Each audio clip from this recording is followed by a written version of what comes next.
Hello and welcome to Tomb Raider to begin my annual 2024 marathon of Tomb Raider games. So this is the remastered version of Tomb Raider 1, 2, and 3 that I'm actually accessing. But for my annual playthroughs of these three games, I'm going to be playing them with the old school graphics selected. And there's some things that they added to the remastered version that aren't just in the remastered graphics, but are also in the old school graphics as well. Things like subtitles and the background for the subtitles and all that kind of stuff. And while the outfit selection can be accessed with the remastered graphics and shows up, the same doesn't happen with the old school graphics. So I can't take advantage of anything like that. And the FMV sequences in the game themselves, they have been remastered, but if you play with the old school graphics, then they're pixelated. So you'll see me switch between the old school graphics and the new school graphics for the FMV sequences to get rid of the pixelation, but you might also see a little bit of new graphics as well when I'm switching back and forth.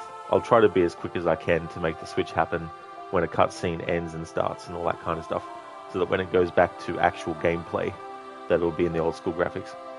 Hey there, Brutus. Welcome on in. Hope it's going well. For this playthrough, I decided that I would do a challenge run. I've never done a challenge with any of the old school Tomb Raider games, and I'm classifying old school as the games from the first one in 1996 up until the sixth one in 2003. So I haven't done a challenge run with any of those Tomb Raider games. I've done challenge runs with games like Tomb Raider Legend, and I've also done challenge runs with the Reboot trilogy, but I haven't done any challenge runs with the old school games, Tomb Raider 1 through to 6. Because of the time that I have to get this marathon done in, i.e. I need to get it finished before the year ends, it means that for the first three games that have the Croft Manor to go through and explore, I won't be doing that. The other thing is I'll only be doing one challenge with the old school games, and that's for this one. I don't have time to do a challenge with every single game that I'm going to be doing. I may be doing some challenge runs with the Reboot trilogy, because I know that I can get them done relatively quickly anyway, whereas some of these older Tomb Raider games, they do take a little bit of time to actually get through. So this first Tomb Raider game, I'm going to be doing a no heals challenge. It's not as advanced as what other Tomb Raider fans have done.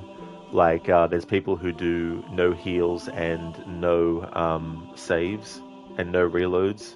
I'm definitely not doing that because I need to get the game finished. If I was to do a thing where I had to start the whole game from scratch every time I died, we'd be here for months and months and months and months. So it's a no heals challenge, and here are the basic rules for it, which is cannot use small or large medkits. I'm allowed to pick them up. If I accidentally pick them up, then that's fine. I might accidentally pick them up as a force of habit, but the only way that Lara uses them is if you actually go into the inventory and select to use them yourself. She doesn't automatically get healed when she picks them up. It's something that you actually have to do. At the end of every level, Lara gets her health back. So if I get through a level and I've got one little bit of health left, it'll refill my health bar to full at the start of the next level. But as for actually going into the inventory and selecting to use the small or large medkits, I'm not allowed to do that. I am allowed to reload my save. So for example, if I make a save and then I go through an area and I'm not happy with how much damage I took, I'm allowed to reload the save and then try again until I get through that section with a satisfactory amount of either no damage or damage taken as well. But yeah, that's the rules for the challenge. And there's the game list for what games I'll be going through. Hey there, Dread. Good morning to you. Welcome on in. Hope it's going well. So 12 games. We have Tomb Raider, Tomb Raider 2, Tomb Raider 3, The Adventures of Lara Croft, Tomb Raider The Last Revelation, Tomb Raider Chronicles, Tomb Raider Anniversary. Oh shit, I forgot to put Angel of Darkness in there. Good thing I put that in and then reread it. Have to edit that.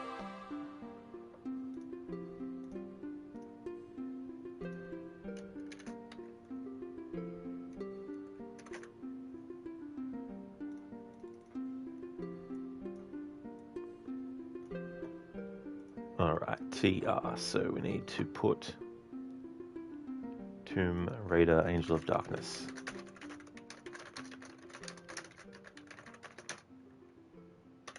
And that was the 2003 game.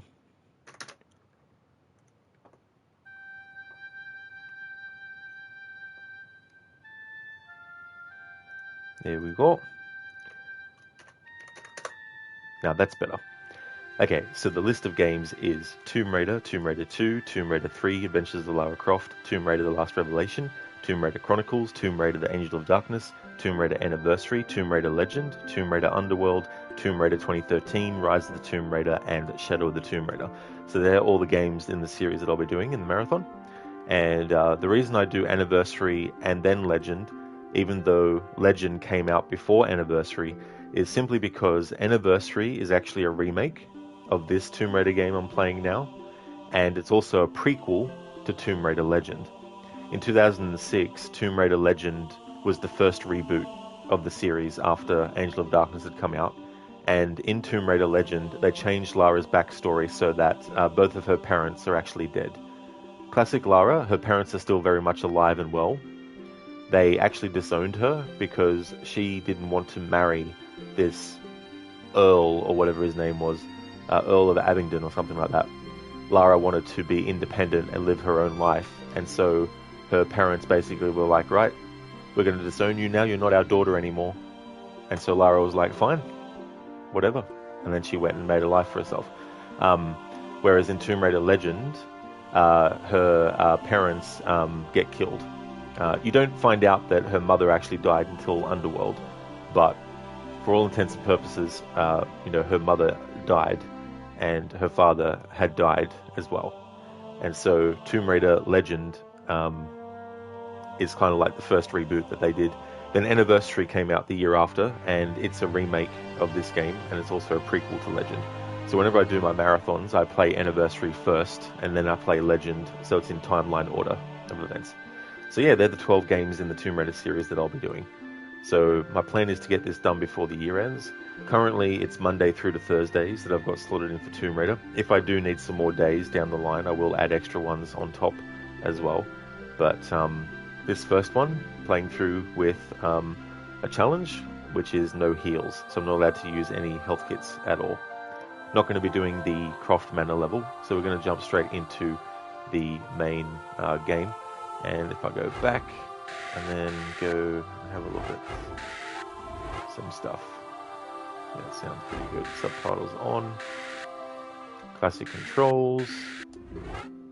I'm going with. Alright, it's a new game. I would have loved to fit the DLC in, and my original plan this year was to, but I'm not going to be able to now. So Unfinished Business is the DLC for Tomb Raider 1, but I won't be doing that. So we're going to start a new game.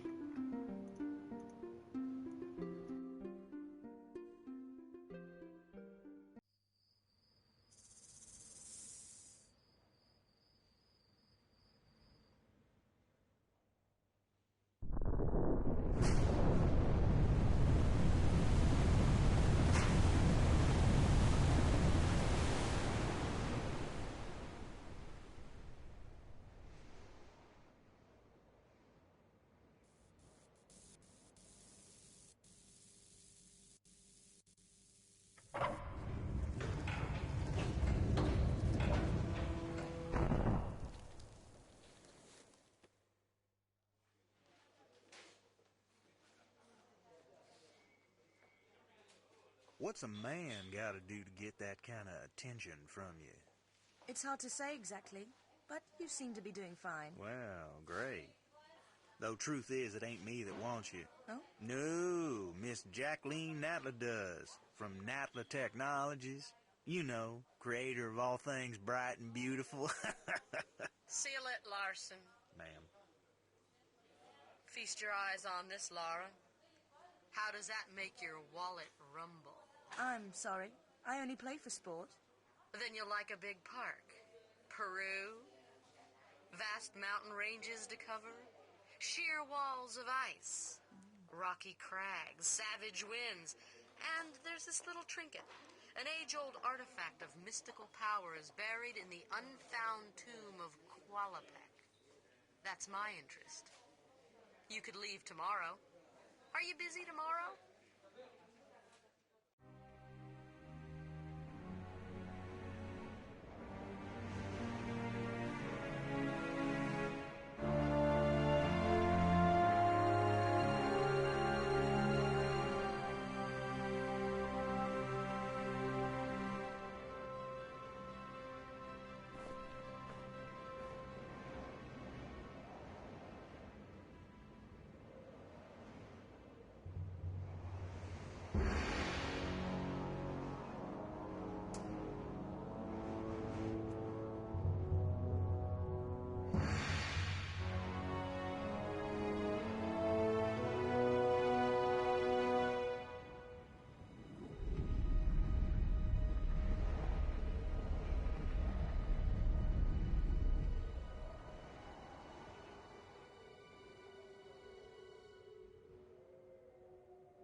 Alright, so that's just a secret with the health pack.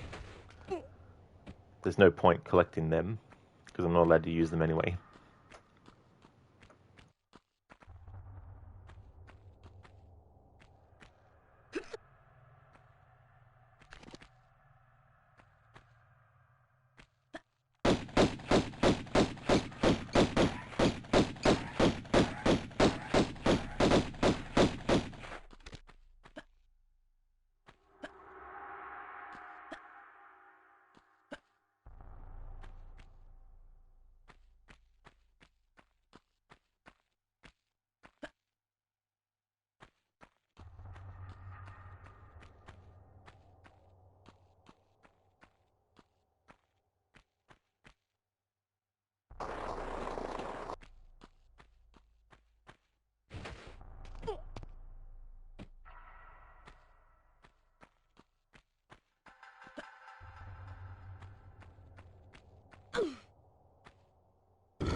Hey, Kabito.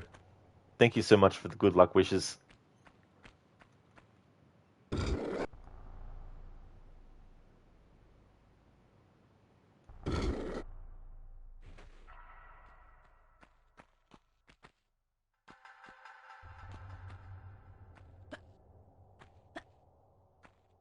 Hey there, Erwin. Ahoy to you as well. How's things?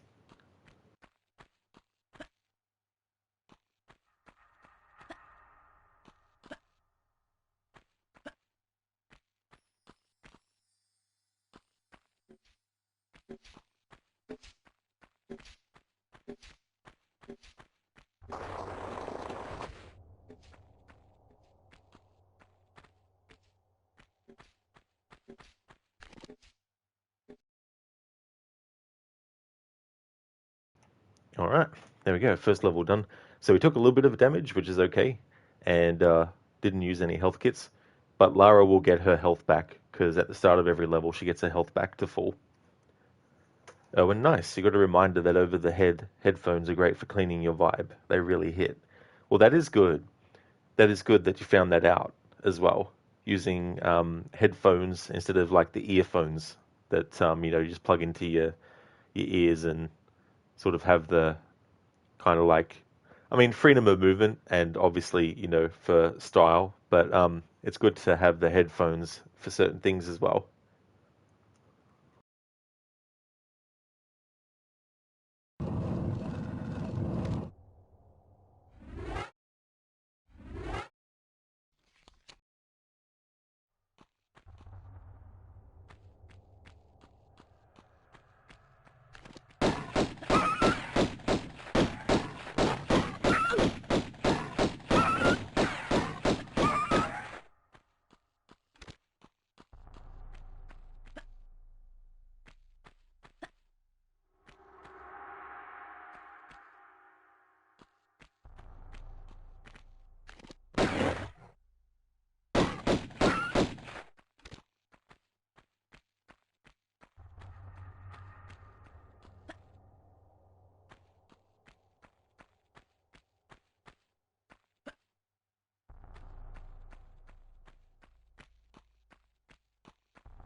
Hey, Viewee Chief. Welcome. Thank you so very much for the 5 months in a row. Thank you very, very much for that. Welcome on in. Thank you for using your Prime for that too. Hi, Tomb Raider is always a legend. It's such a great, great series. Um, I'm playing the remastered version, but I'm keeping the old school graphics on for the whole playthrough, for my annual playthroughs of 1, 2, and 3.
All right, that's City of Vilcabamba finished, and took some damage, which is okay.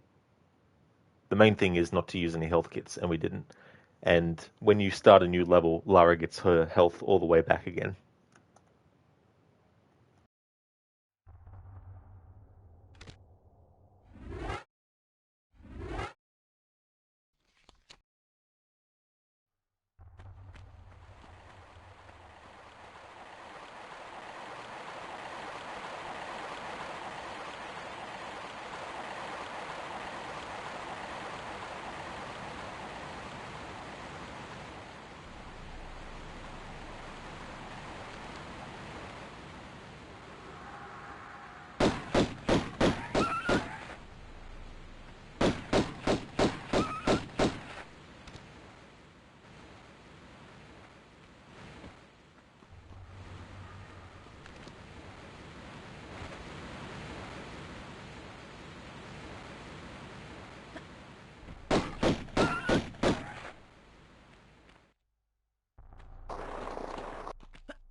Hey there, Willful Bread. Oh my god, they didn't change the loading screen or the animal sounds. Yeah, they kept certain things like that when you have the graphics mode of the old school style. But even when you have the remastered graphics, they still kept the sounds and stuff that things made. So yeah, I'm playing the remastered versions of 1, 2, and 3, but I'm actually changing the graphics to the old school style for those playthroughs.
Hello there, Sona. Welcome on in. How's things going?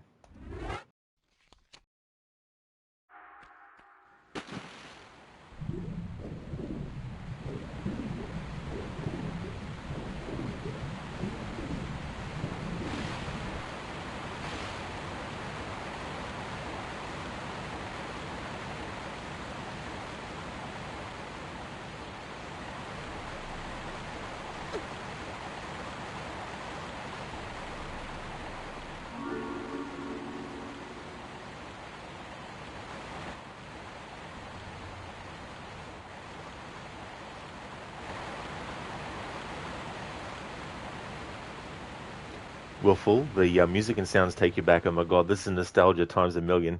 Oh, absolutely. The job that they did on this remaster of 1, 2, and 3 is really, really cool because even when you play with the new graphics, it still feels like the old school Tomb Raider games. And there's some additions, like in the original version of Tomb Raider 1, for example, Lara couldn't do a roll midair, but for the remaster, they actually added it, and even when you have the graphics switched to the old school, you can still do it too.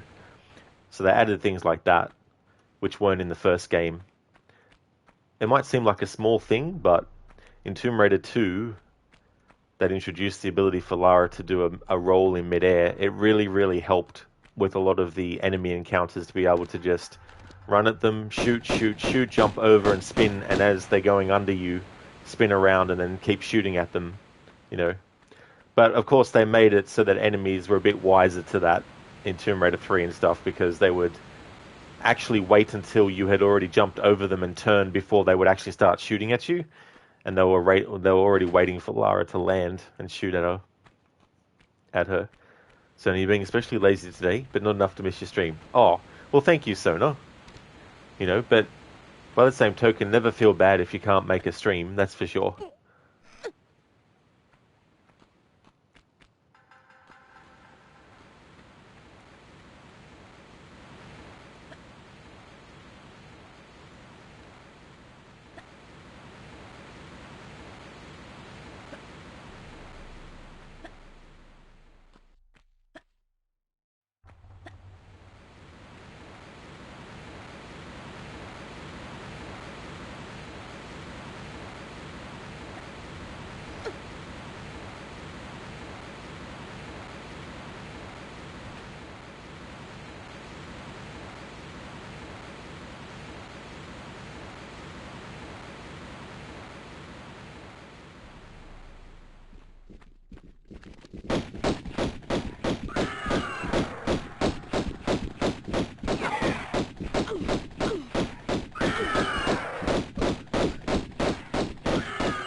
Alright, no point in picking up the health pack, but I'll definitely pick up ammo and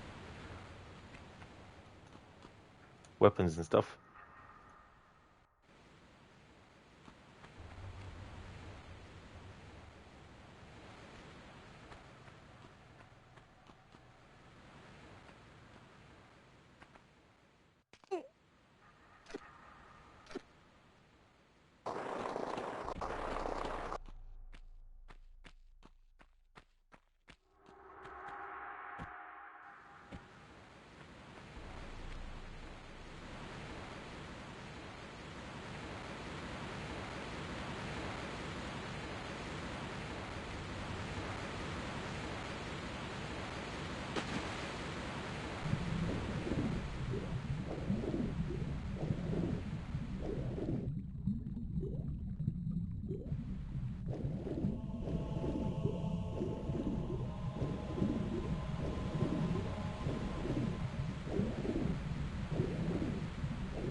Owen, yeah, you were sleepy for the rest of Conviction.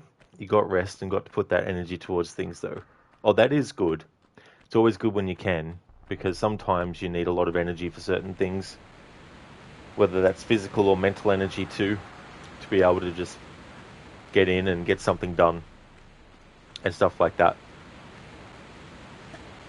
Yes, Dr. Darling, someone did indeed say to. Welcome on in. Also, if you ever want to use that, you can. But, of course, that is the Tomb Raider 3 version of Lara emote in that one.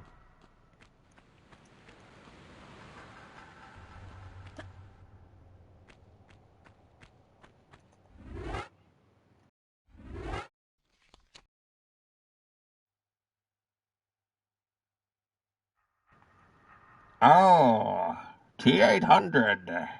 Check this shit out. It's the OG Tomb Raider, Lara Croft. Or was it Indiana Jones?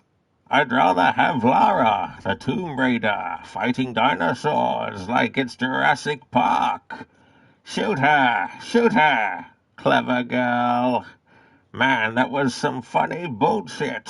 Ha ha ha ha ha! Oh shit, Ban, you were right. But it would be funnier if we had some Terminators in this game too. Man, Lara was my crush. As a Terminator, and Terminators never have emotions, or something like that. But, hello Lara, you destroyer of teens and kids' hearts. Hey there, Lightus. Thanks for redeeming the Bane and Arnie impressions. It is indeed the OG Lara Croft. How's it going, dude? Welcome. Yeah, Dr. Darling, in dude. Lightus beat you, Dr. Darling. You got in there quick? You got to be quick? Willful, you finally go your AC Origins DLC to work last night. I got it to work. It only took you uninstalling and reinstalling the game, shaking my head. But hey, now you can play all the DLC. Well, that is good that you found a workaround. Because, yeah, it is annoying when that stuff happens. Because sometimes you just think to yourself, you know, of course this would happen. But that's good that you were able to actually come up with a solution, even if it had to be, you know, uninstalling it and reinstalling it. But that's good it's working now.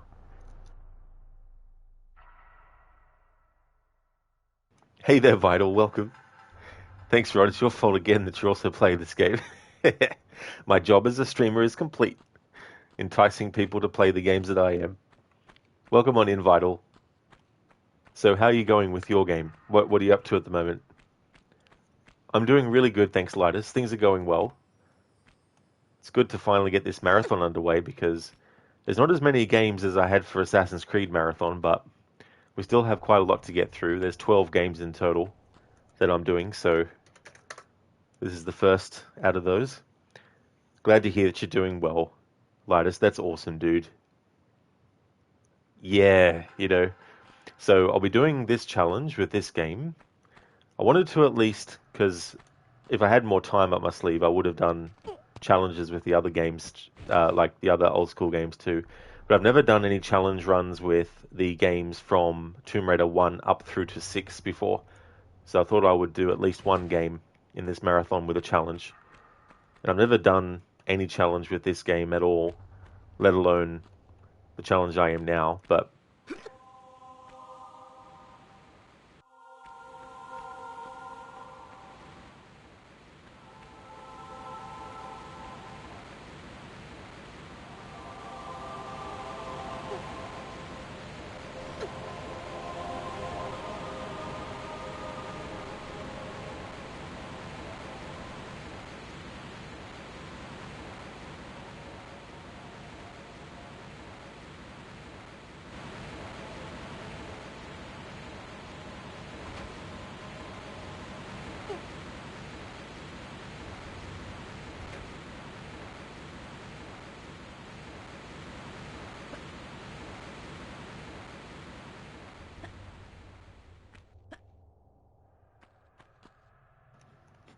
Well, this is so good to see you playing this game, man. You love when she does that. And the cool thing about the remaster as well is that you can do a 360-degree camera movement around Lara, whereas before you were just limited to the look function, and that's basically as much field of vision with the camera that you were given. You can still do it, of course, this way if you want to. But yeah, having the ability to use the 360-degree camera is just so cool, and also being able to do different things. Like it's tricky because you've got to hold down certain buttons, but being able to do like a run, jump, and then spin the camera around while doing it, things like this, which are really cool to be able to do. Vital, it's okay. I know the feeling though. There's definitely games that I look at people play and I'm like, I need to play that now. Oh, I forgot to activate that, Dr. Darling. Thanks for reminding me. Got to have that active. Right, you were like, damn, lady, you limber. Very limber. Absolutely. Yeah, it's a shame that it's not something that you can do in every single game in the series. It'd be cool.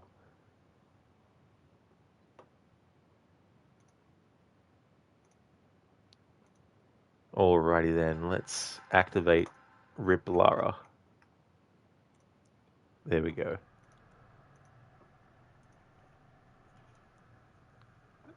Dr. Darling, before Lara kills the last dinosaurs, if you have any left. None left now. Yeah. Although there are dinosaurs in Tomb Raider 3, which takes place after this game, so Lara discovers that there's more dinosaurs that actually are still in existence. They didn't all get wiped out. And then she finds out in Tomb Raider 3 that there's even more. So it wasn't the Ice Age that killed the dinosaurs. Ultimately, it ends up being Lara. Requiescat prehistoric dinosaurs. Lara wins. Fatality.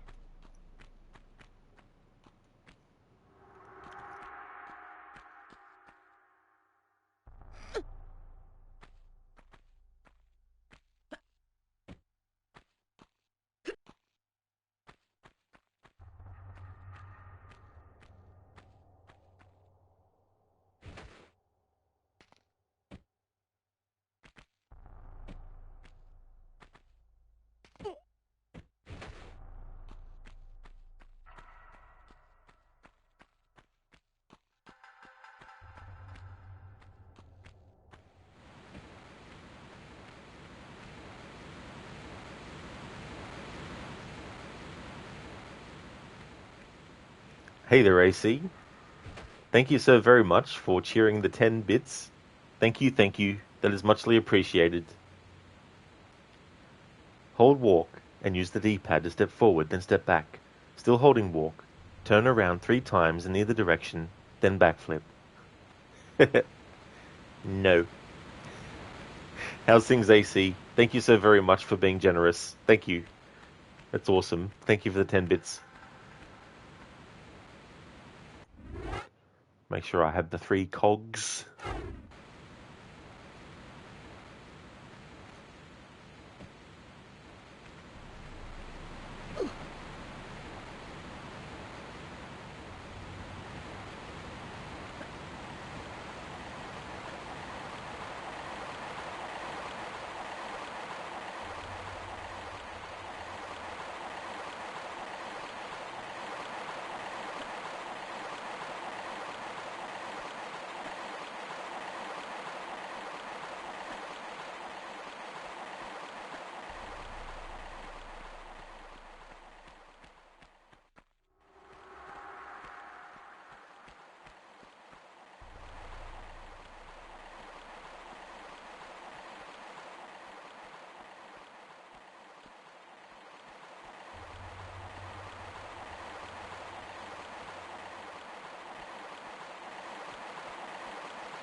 AC, please. We just want Splody Lara.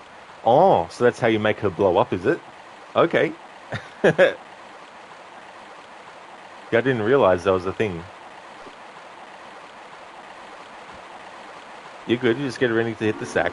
Well, good to hear that. I'm glad that you're going well, AC. That's awesome, dude. Okay, so there's no point getting that health kit.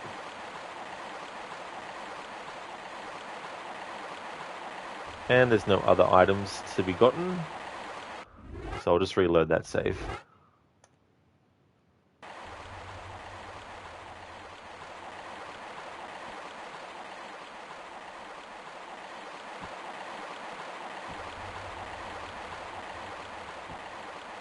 Heh, shotgun.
Lara was cognizant of the fact that she needed to put these cogs in place.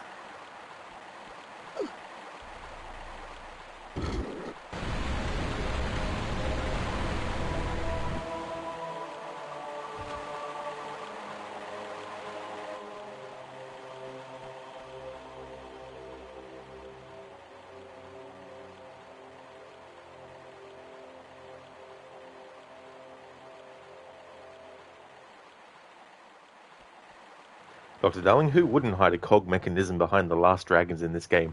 Exactly. Whoever placed it there was like, right, we need to make sure that if anyone in the future comes along and tries to get these cogs, we need to put them in very dangerous spots.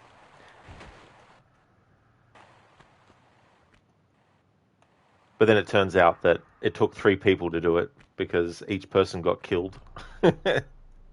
Each cog that they placed. That's not actually what happened, but I'm just coming up with that on the spot as the backstory as to how those cogs got there.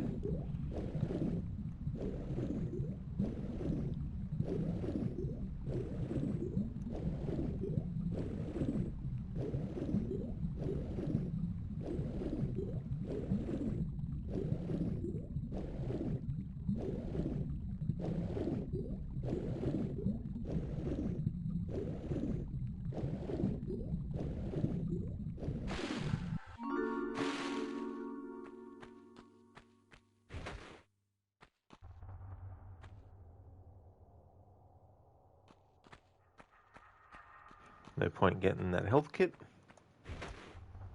Not allowed to heal anyway.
Yeah, Wilful Bread. Law. It's like, imagine being the one, or the one of the three that was chosen to do that. It's like, you need to put these cogs in very dangerous areas. You may not come out alive, but we need you to put them in these dangerous areas anyway. And they're like, I'll do it. Might survive, might not. Actually, you could make a story. This is the thing. There's so many things you can make like a little short story about. You know, like a animated short about the three unfortunate people who had to hide those cogs in dangerous areas, and do like a little story about their journey there and the dangers that they faced, and the unfortunate realization that they weren't going to survive the encounter.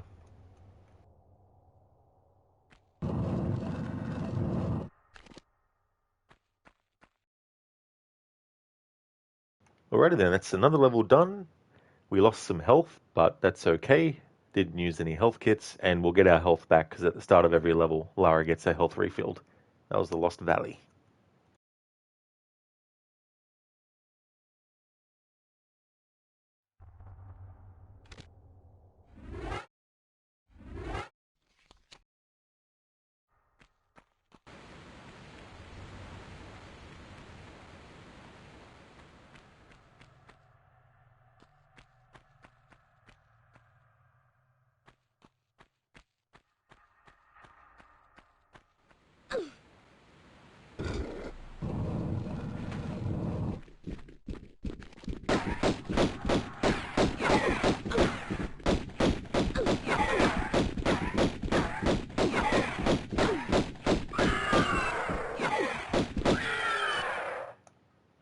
Oh, there we go, Dr. Darling. There's actually some dinosaurs that are still alive. I forgot about those ones.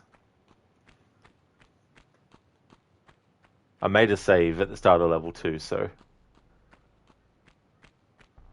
if there was ever a redemption to kill Lara and they wanted to get killed by dinosaurs, I could still definitely do that.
Willful, wait a fat second. Don't you visit this exact same place in Anniversary? You do. Yeah, you definitely do. There's two levels in this game that are individual, but in the remake Anniversary, they actually combine them into the one level. But I can't remember exactly which levels they are. They're the cistern, I think, and one of the other levels that has water in it in Italy. No, Greece, not Italy.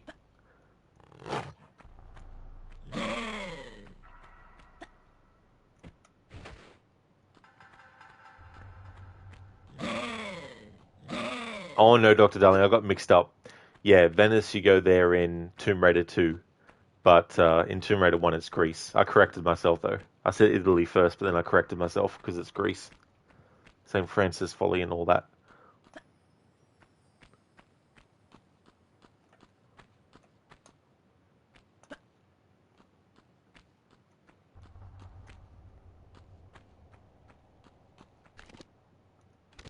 Alright, I'm not happy with that health loss, so I'll reload the save I made.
Willful. Oh my God, you knew it. It took you so long to defeat the T-Rex.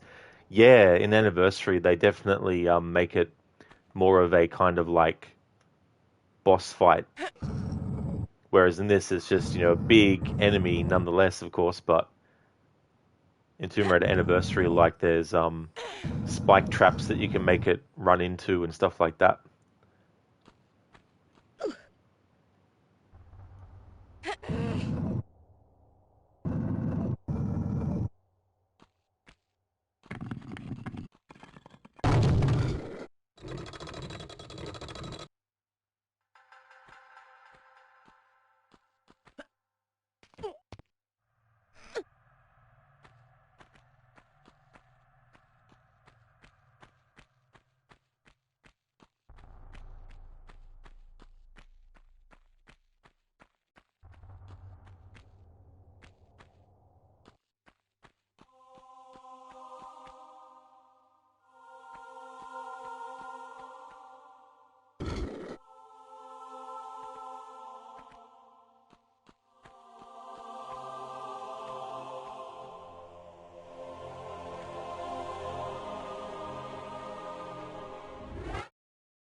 There we go. Finally got it.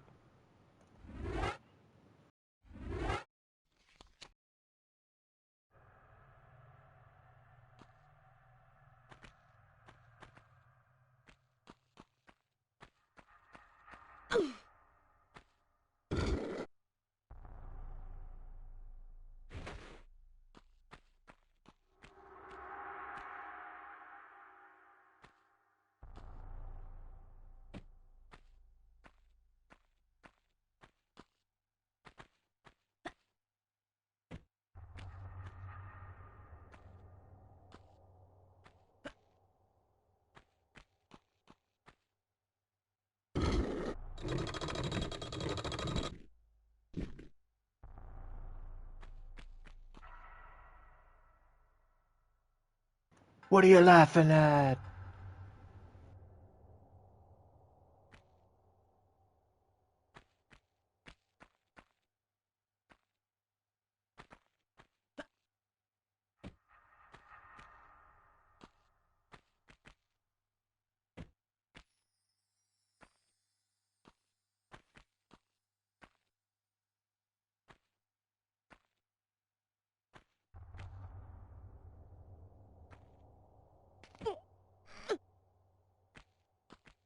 Wilful, you have to skedoodle your phone. It's at 10%. If you're not back before the end of the stream, have a good stream and catch your next stream.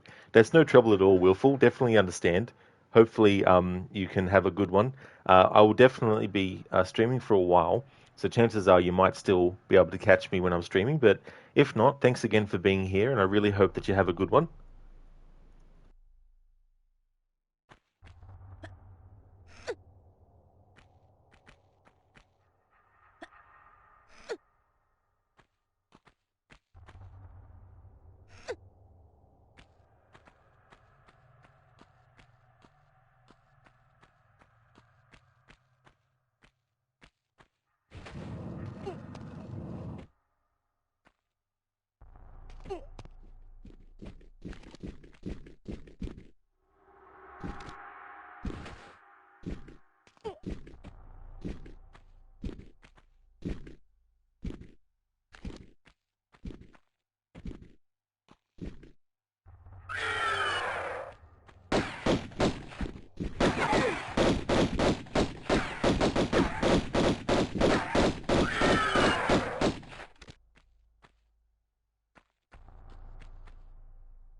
Hey, Afro.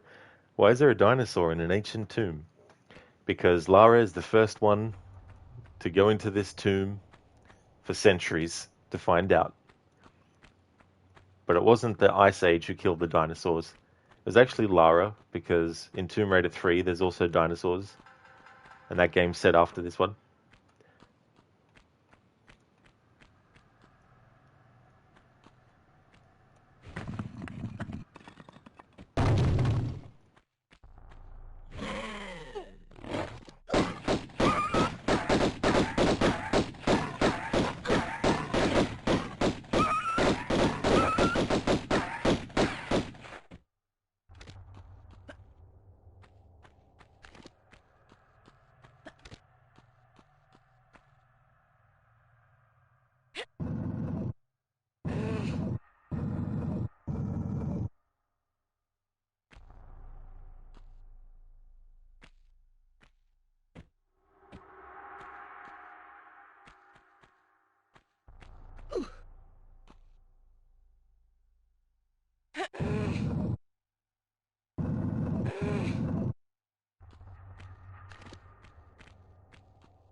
Alright, so we're going to have a giant spaghetti meatball. That's what they look like to me in this game.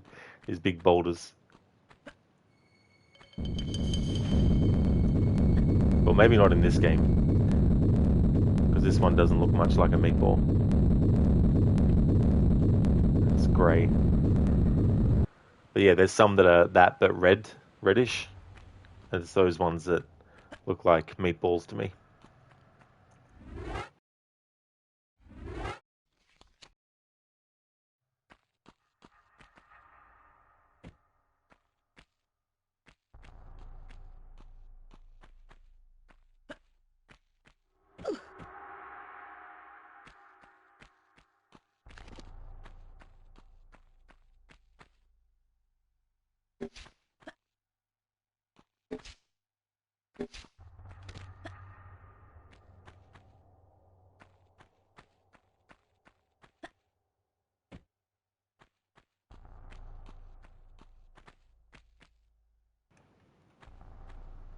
found one piece of the Sion.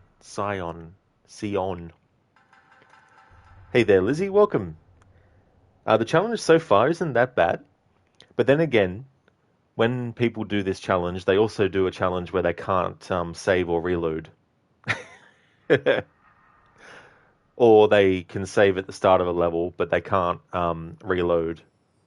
Like they can't make any saves after the start and stuff. So I'm just strictly doing it where I'm not allowed to use health kits as well. But yeah, thought I would do some kind of challenge with these old school games because I never have before.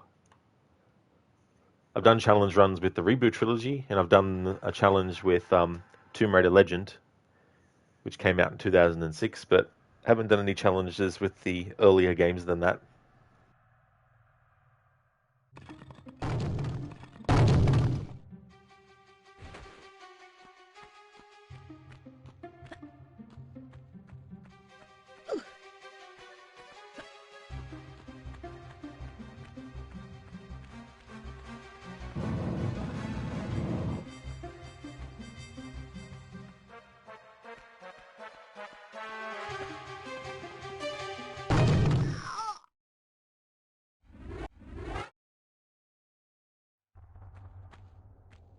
Hey there, Wicked. No heals, no saves, pistols only are the ones that you have seen.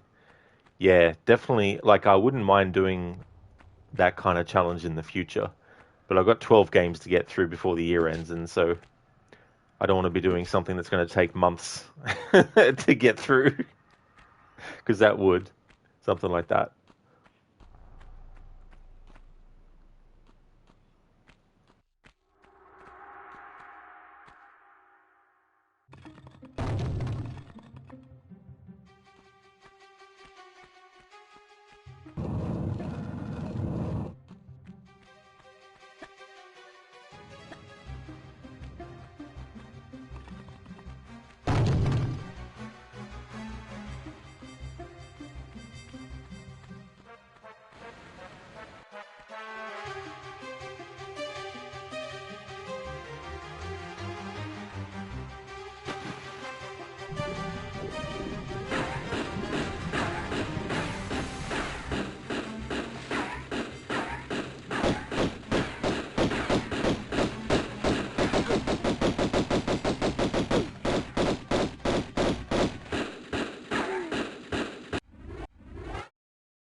Lizzie, and you die right when I'm here. Exactly. I was waiting especially for you to turn up in chat before I died. There's Lara.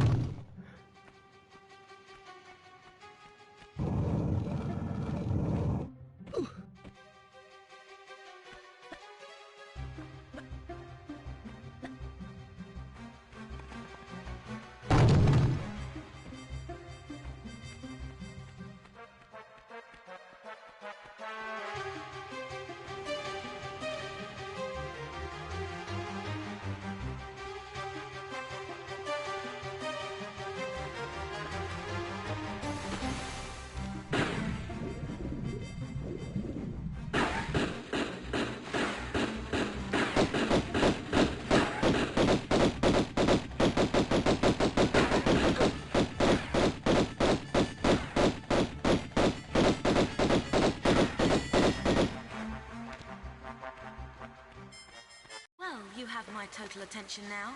I'm not quite sure if I've got yours, though. Hello? I'll heel and hide you to a barn door yet. Of course. You and that driveling piece of the Skion. You want to keep it so bad, I'll harness it right up your... Wait. We're talking about the artifact here? Damn straight we are, right up. Hold on. I'm sorry. This piece, you say. Where's the rest? Miss Natla put Pierre DuPont on that trail. And where is that? Ha! You ain't fast enough for him. So you think all this talking is just holding me up? I I don't know where his little jackrabbit frog legs are running him to. You'll have to ask Miss Natla.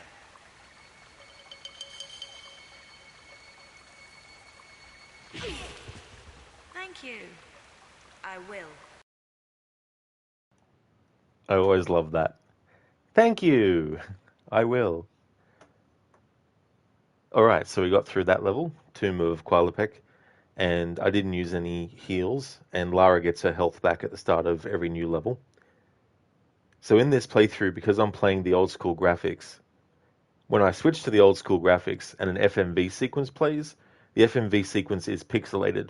So what I need to do is switch to the new graphics, because the FMV sequences in the new graphics for the remaster have been treated, so they're not pixelated anymore. And then once that is finished, I then have to make sure to press the button so that the graphics go back to the old school graphics, because obviously if I have the remastered version of the FMV sequences active, then when it goes back to gameplay, it'll be the remastered graphics that are active.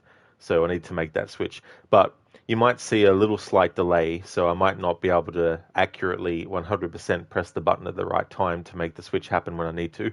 But if you see something like that happen, it's just me switching the graphics settings.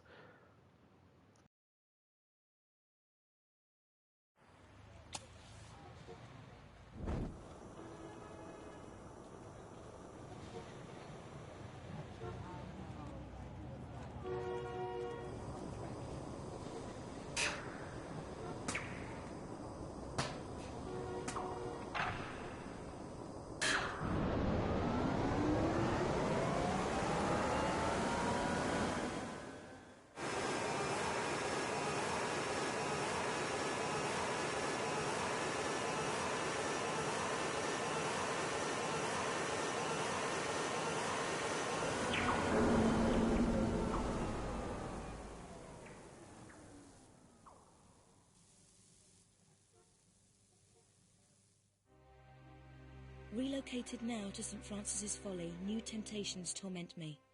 Rumour amongst my fellow brothers is that entombed beneath our monastery is the body of Tionen, one of the 3 legendary rulers of the lost continent Atlantis, and that with him lies his piece of the Atlantean Scion, a pendant divided and shared between the 3 rulers, which curbs tremendous powers. Powers beyond the Creator himself. My toes sweat at such possibilities, lying so close to my mortal self. Each night, I beat myself rid of these fantasies, but it is indeed a test. Pierre, you litterbug.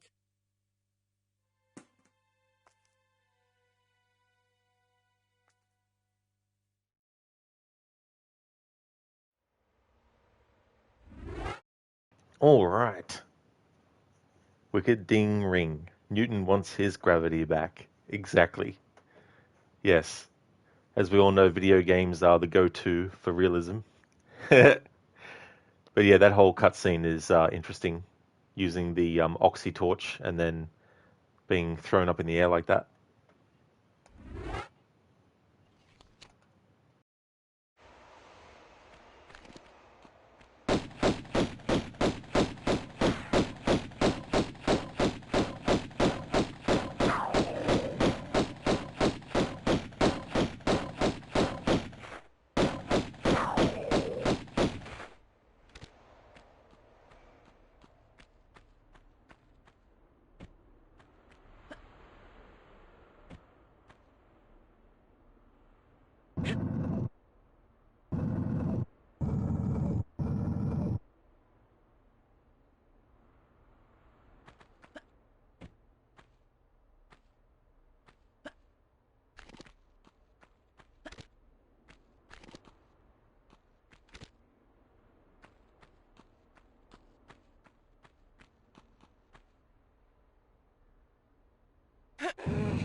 Sorry, Donkey Kong.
Pierre in this is like that annoying fly that comes in, you shoo it away and you think it's gone, but then it comes back again.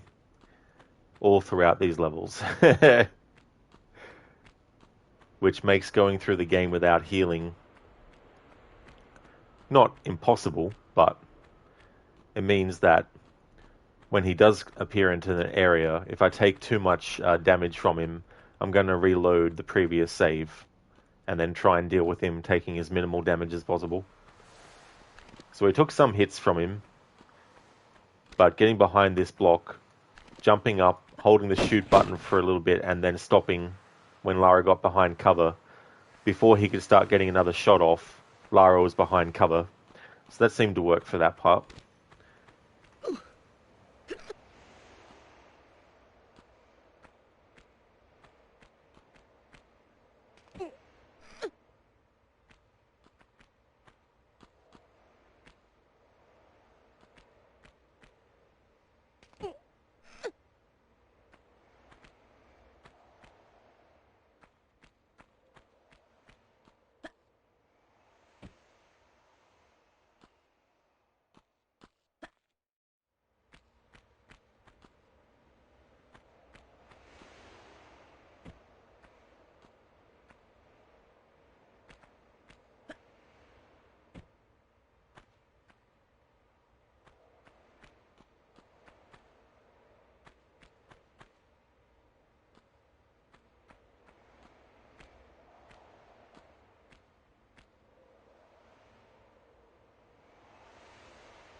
Oh well, it's just health.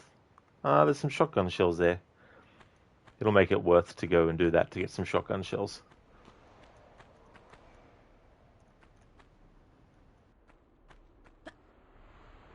That's the great thing about having photo mode in the remaster. It also works when you have the old school graphics active.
want to create head-banging Lara if I can.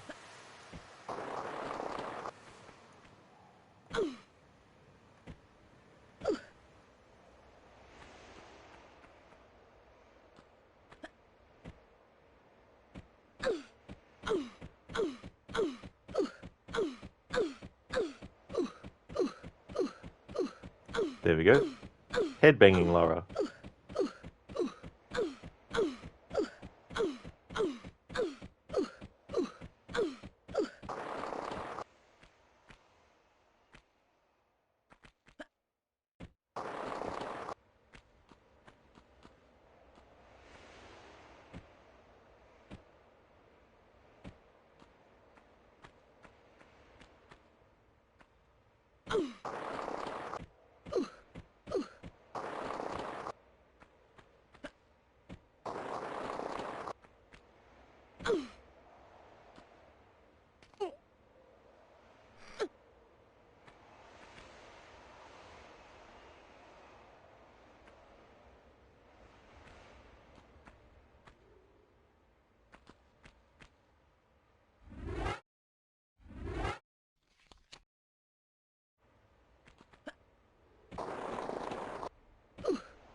Alright, so there's no point grabbing the health, but we can grab the shotguns.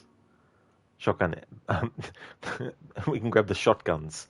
Yes, Rod, that's what you call the ammo for the shotgun. The shotguns. Just like the handgun ammo is the handguns. We can get the shotgun shells.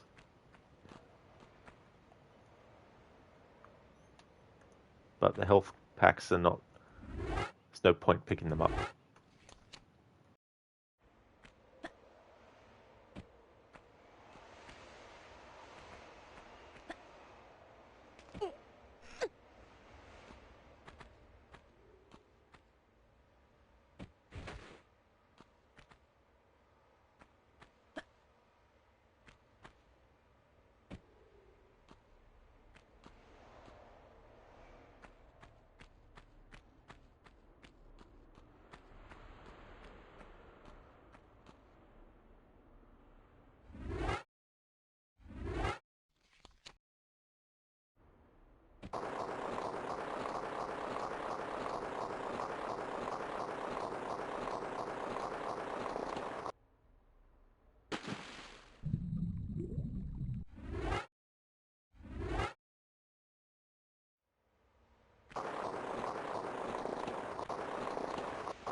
Son of a fucking bitch of a bat.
Hey there, Stan.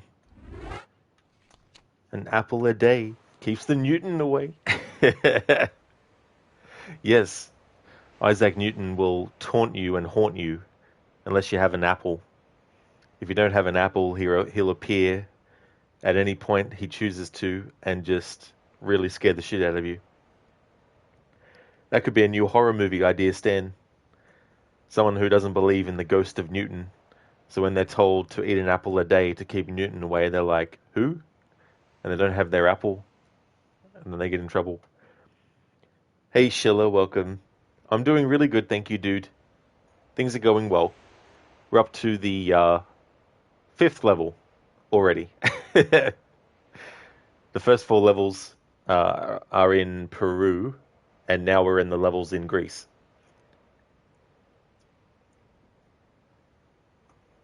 Cheers, dude.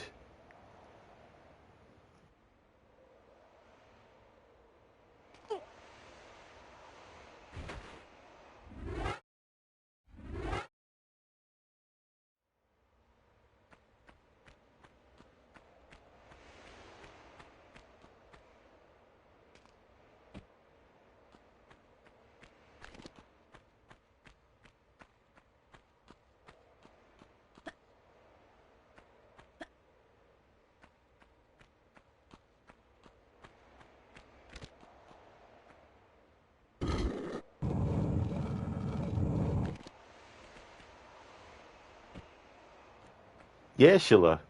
Yeah, there's 4 levels in Peru, and there's 4 levels in Greece. And then I think there's 3. Oh, no, I think there's 4 in Egypt, and then 3 in Atlantis.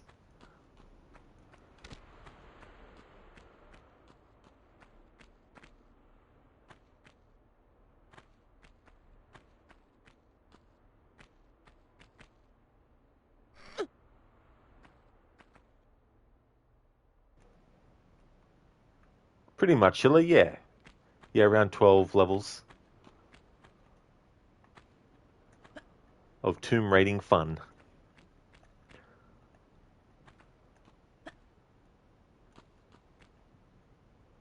Okay, so I've opened that door.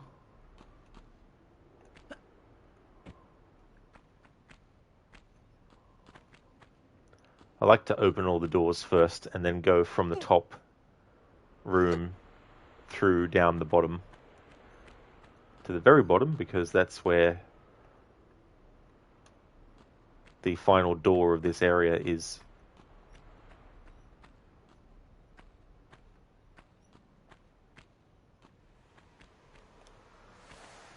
Yeah, Sheila, so no healing, whether it's a small medipack or a large one.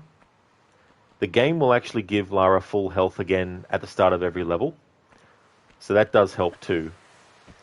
And I'm allowed to reload saves. So if I get through a section and I'm almost dead, I'm allowed to reload the save and then try again to get through with less health loss.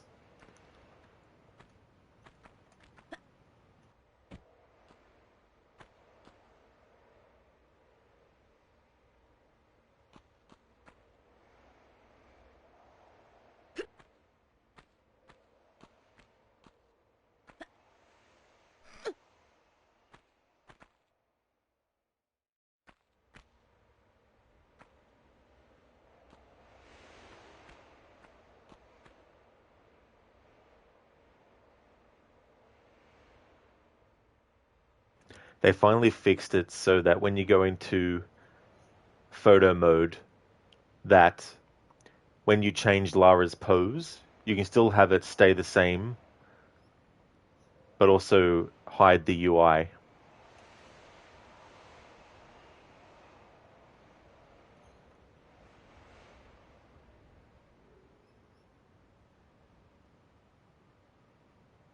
Whereas before you couldn't, because the same button that hides the UI used to be the same button that actually resets the pose. So I'm glad they finally fixed that for the PlayStation version.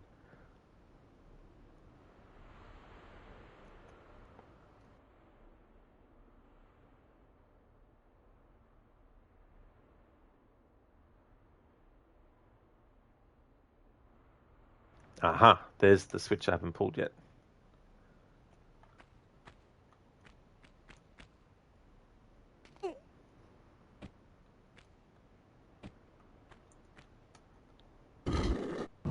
Alright, now we have all of the doors open.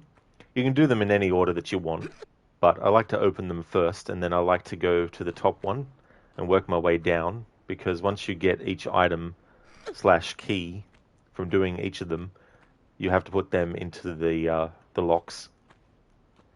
And that's all the way down the bottom.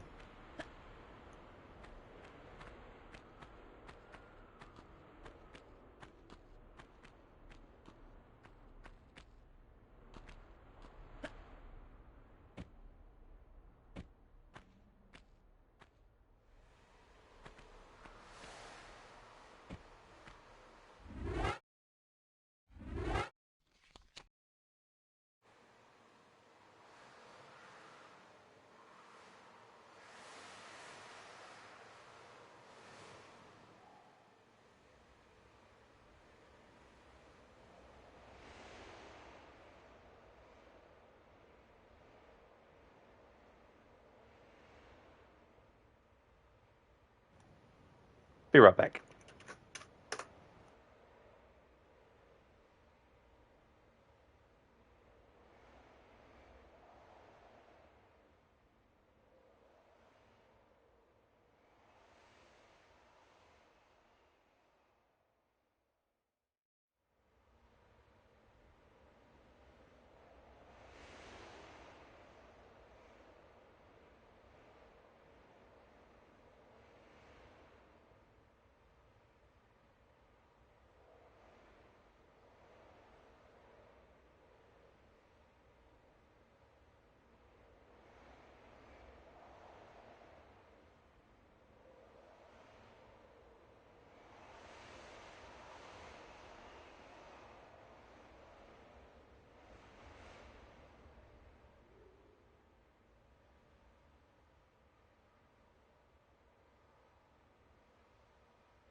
Alrighty then, I'm back.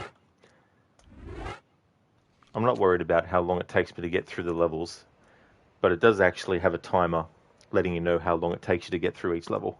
So if you are trying to get through within a certain time, you could do like a time trial kind of mode, I guess. In Anniversary, you can do that, and in Legend as well. but it's an actual thing, a time trial mode. Whereas in this, you have to do it yourself. You have to be like, right, I want to try and get through this level in 10 minutes, and then be like, vroom, vroom, vroom, done.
Not much to that room.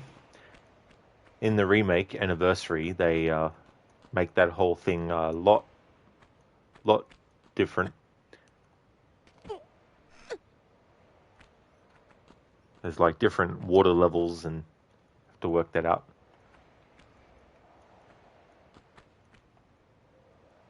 What's interesting, and they didn't change it for this remaster, which is, like, it's not accurate, but it's still accurate to the original version.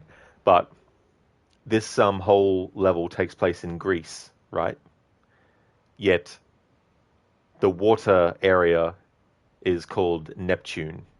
And as far as I'm aware, Neptune is actually the Roman version of Poseidon, whereas Poseidon is Greek. So this was kind of like a bit of an error that they did way back in the day. And I'm glad that they didn't fix it for the remaster. In the remake anniversary, though, they do actually fix it, I think. I think they call it Poseidon's room instead of Neptune. Oh yeah, Sheila, the music underwater is great. In the very original version on the PC, I think the original PC version, not the original PlayStation 1 version. I think in the original PC version, the music stops when Lara goes underwater, and they had to patch that in the PC version so it wouldn't happen. So I'm glad that in the remaster, it just doesn't happen. They made sure.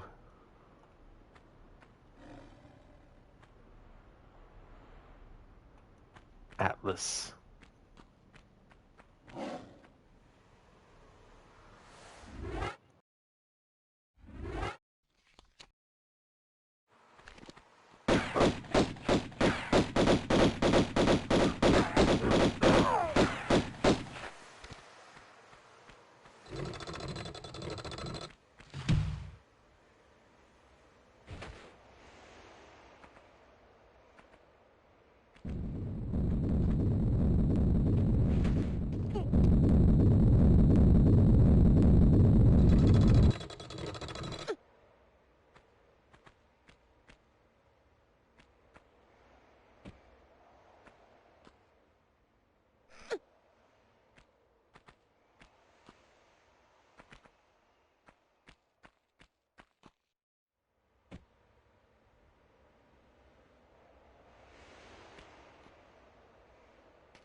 Hello, Shin.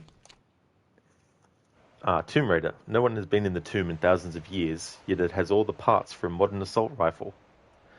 What's so funny about that is that, as far as I'm aware, that doesn't actually literally happen.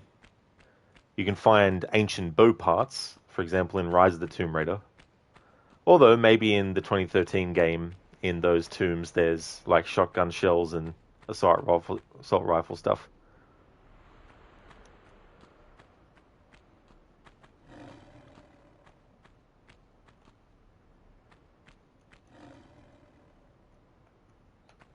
next room. I think it's Damocles.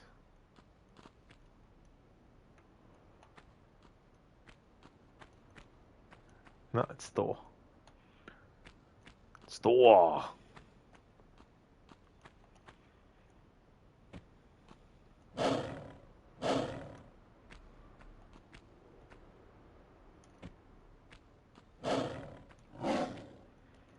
Shin, also, how the hell are the torches still burning for that long?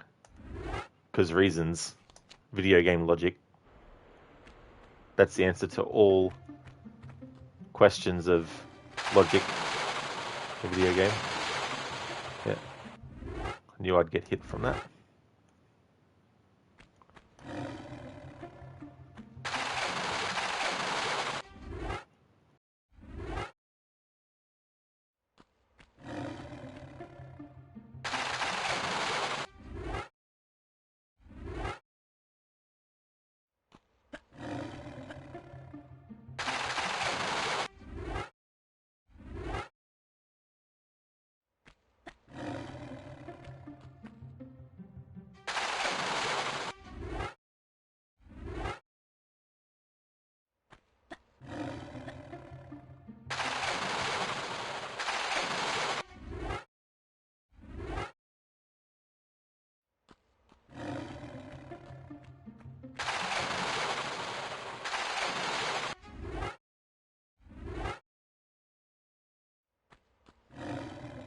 Or as Matthias would say in Tomb Raider 2013, you're looking for logic and reason where there is none.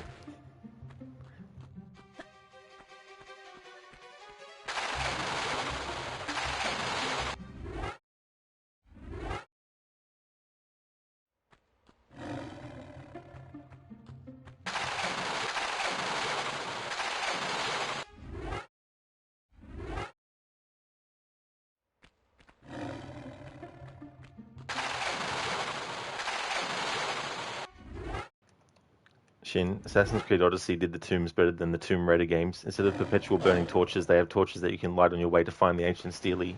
I guess if you're looking for absolute realism in ancient tombs with torches that haven't been lit for centuries, then the Tomb Raider games are not for you.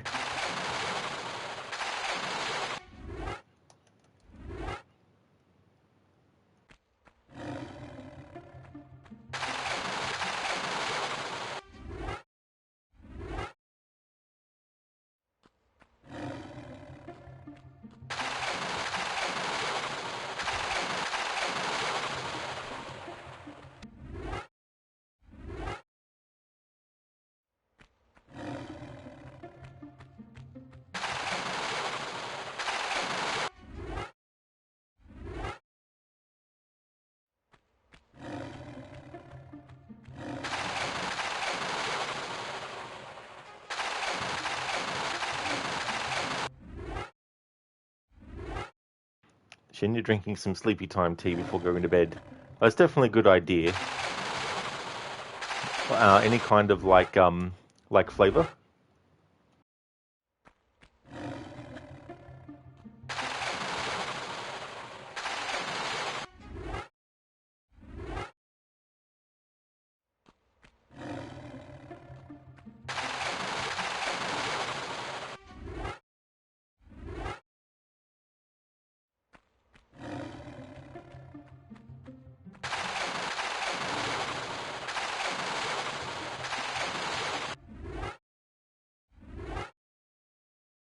Vanilla flavored? Oh, nice.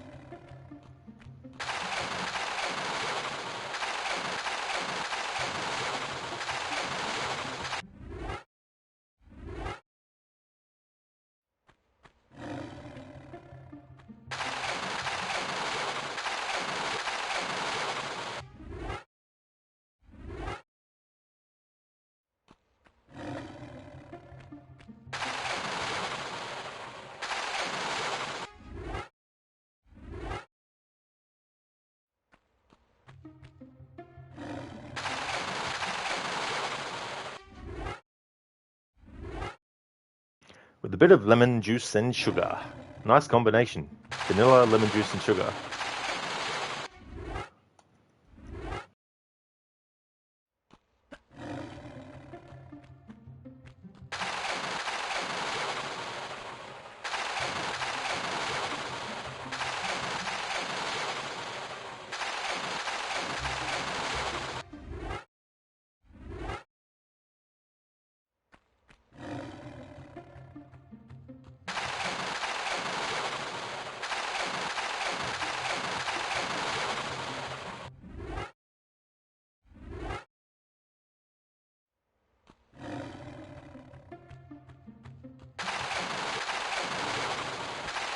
I've got no idea how to get past this without taking damage.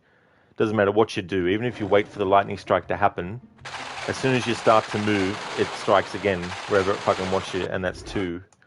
You've got to actually come back that way as well, and it still activates.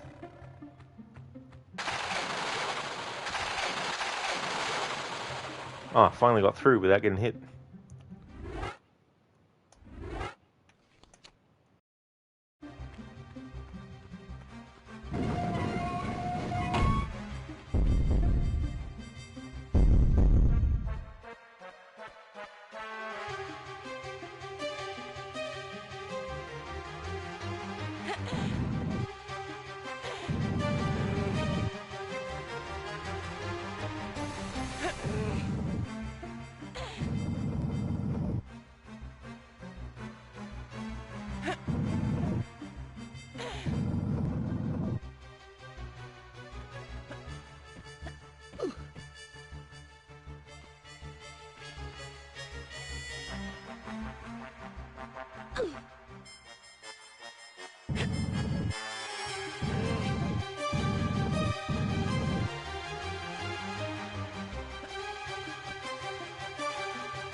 Alright, so we got all of those keys. Now we have Pierre, the litter bug that will be down here, and he'll be shooting at us.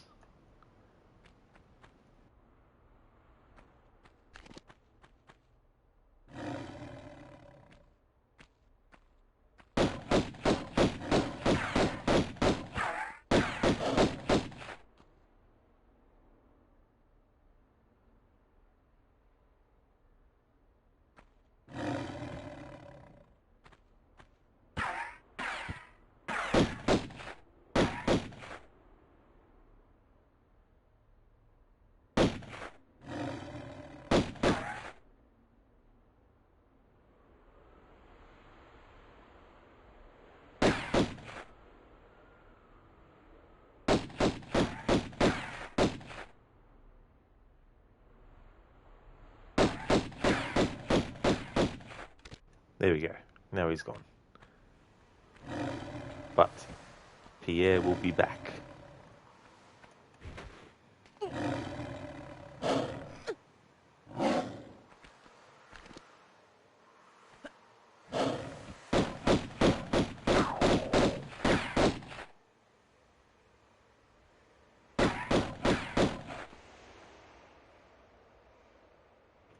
What's great is once you've locked onto an enemy and you hold down the shoot button, as long as you hold down the shoot button, the lock-on will still track the movement of what you've locked onto. It's a good way to keep track of where it's going, plus also potentially know where to move to create openings for the shots to come out again.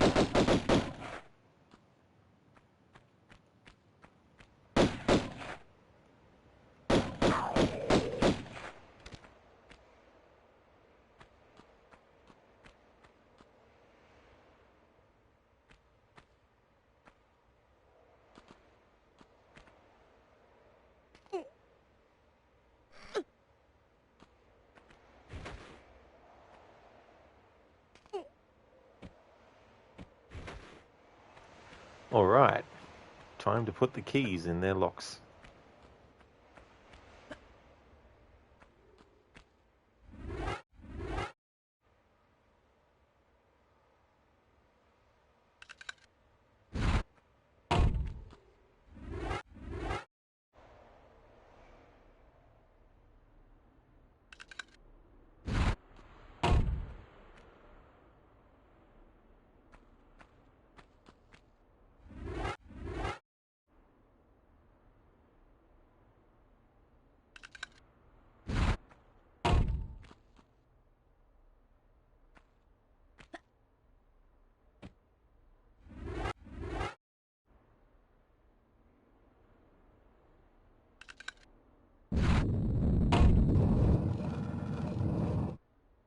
Alright, so we're at the end of the level.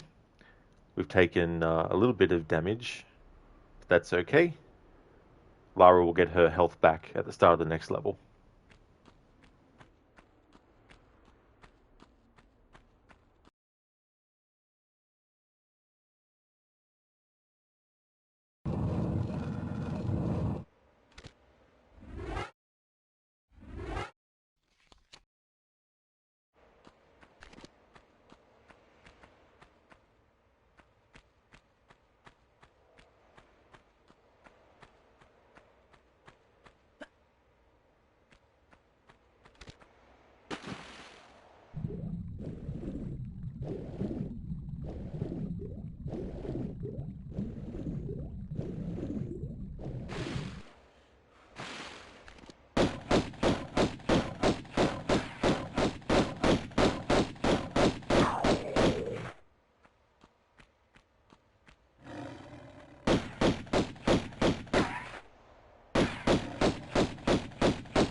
Okay, so that's a health kit.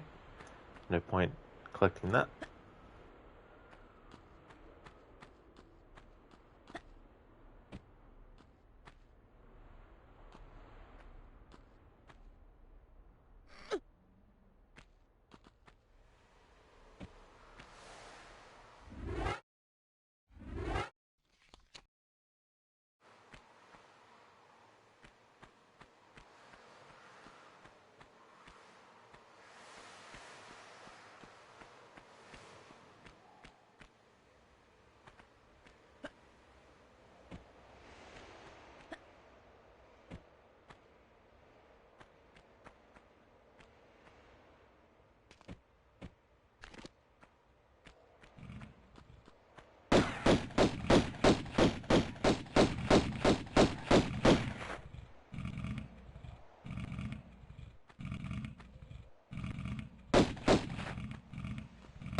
Pierre appeared again.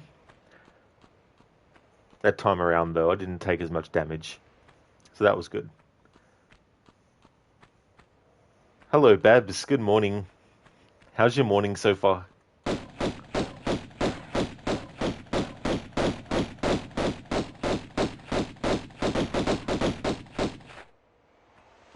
All good evening indeed.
There you go. That's better. Didn't lose as much health that time.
Jesus Christ, Rod.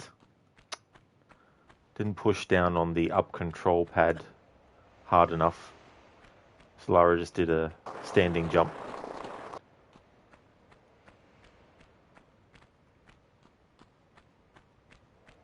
Took a little bit of damage as well, which isn't too bad. It's not like took a big chunk out.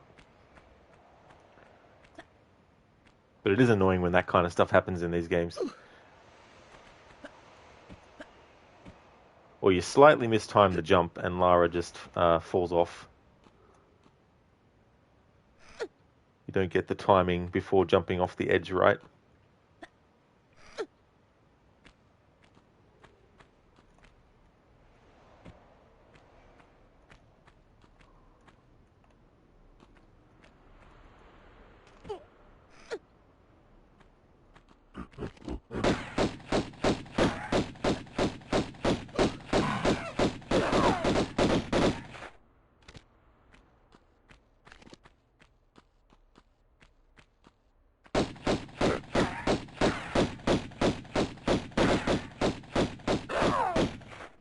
It's interesting the things that when I played my first Tomb Raider game ever, it was the fourth one in the series.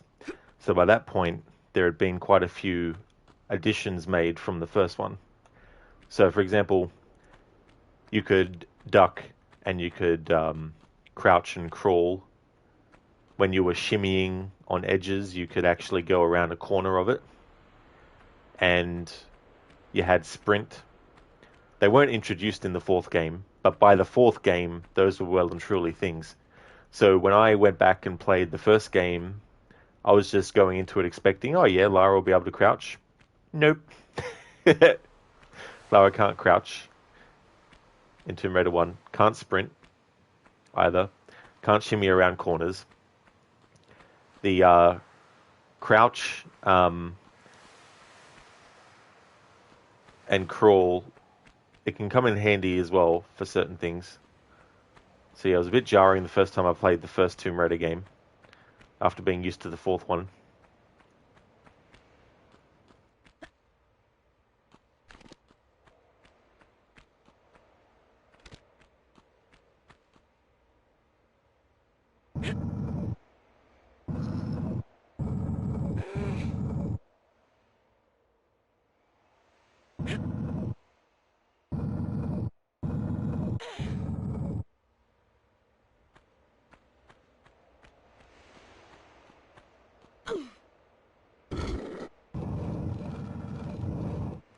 No point picking up that health kit, because I'm not allowed to use them anyway.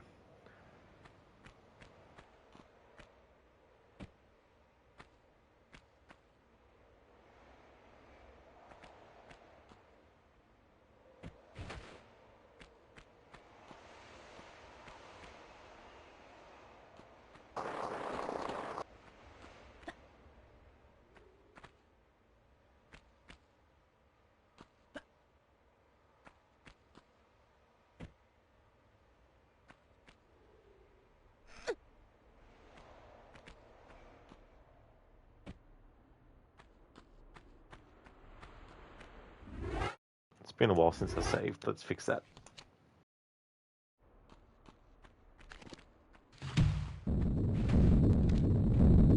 Good thing I fixed that. Would have had to redo all that again. Oh no, she didn't die from that fall. Interesting.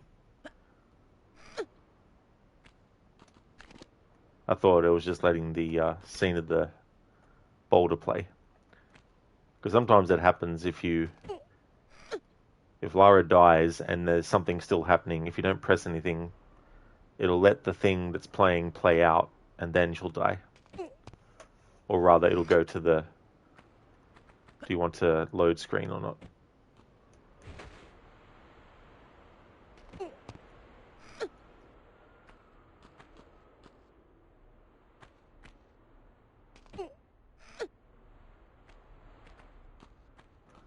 I think Pierre shows up again, maybe.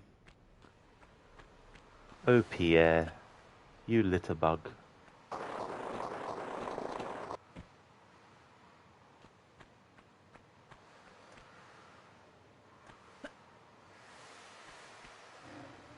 There he is.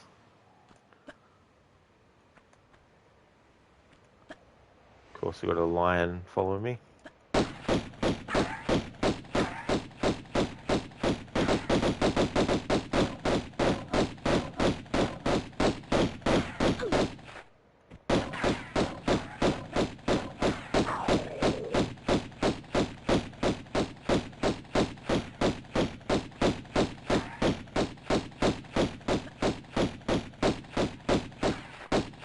Piss off, Pierre. Go and be an asshole somewhere else.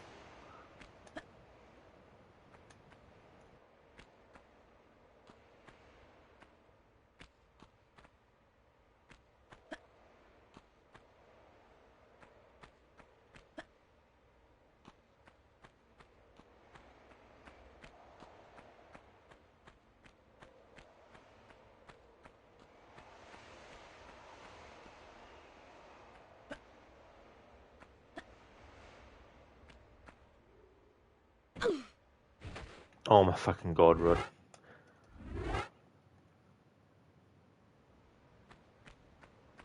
Misjudged the timing.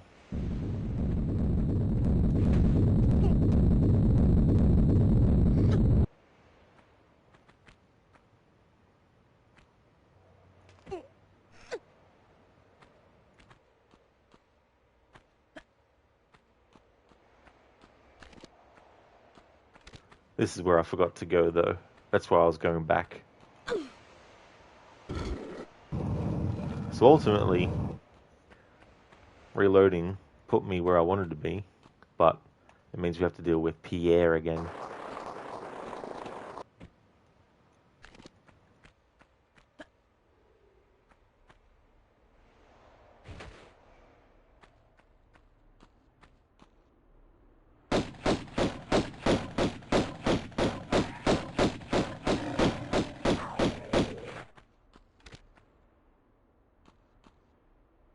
Sometimes it's funny.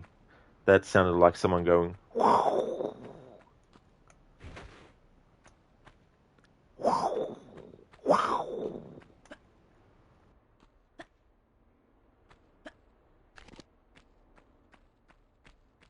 Ah, Pierre didn't turn up that time. Ah, no. He was just waiting. He was waiting for Lara to have her back turned.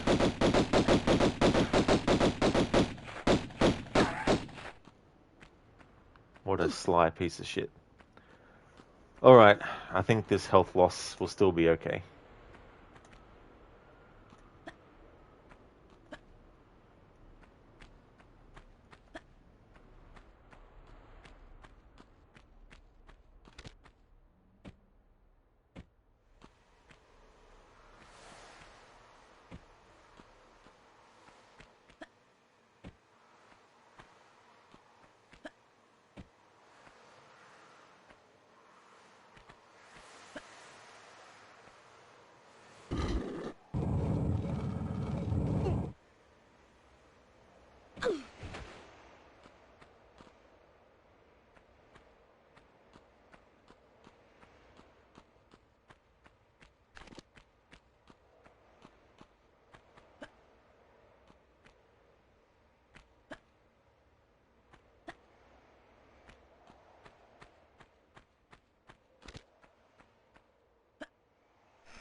And here's the key we need.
It's just a health kit.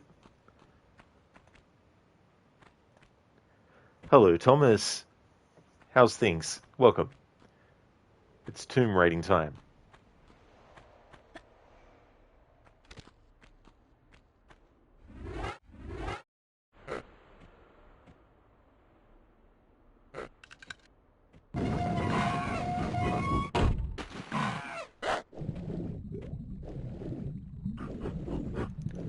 Alright, so... Oh.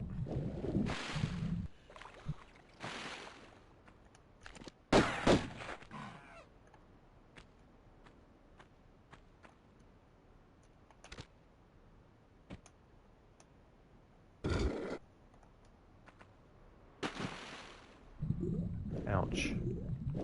How dare you bite Lara like that? Alright, so we've taken some damage, but it's all good. As long as I don't use health kits, Lara will get her health back at the start of the next level.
it. Ah, did the roll instead of the jump and roll.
It's Lara Croft in Planet of the Apes.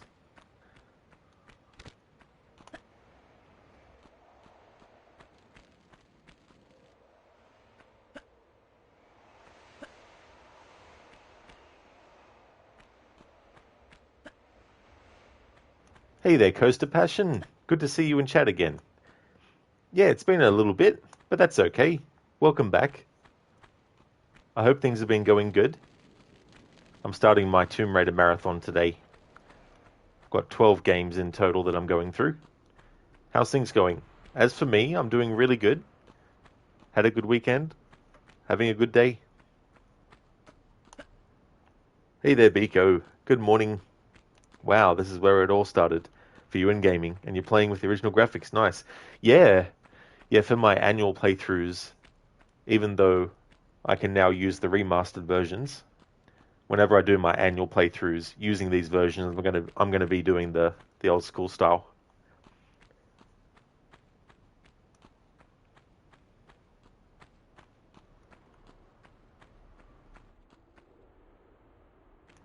Dr. Darling, finally you can listen to the stream again. You're expecting a call from your dad and had to semi-lurk. Oh, that's totally understandable, Dr. Darling. Oh yeah, that's no worries at all. Yeah, I don't want anyone to feel like they have to, feel sorry for not being able to like catch a stream or even chat and stuff.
There's a health kit, but there's no point even picking them up because I can't use them.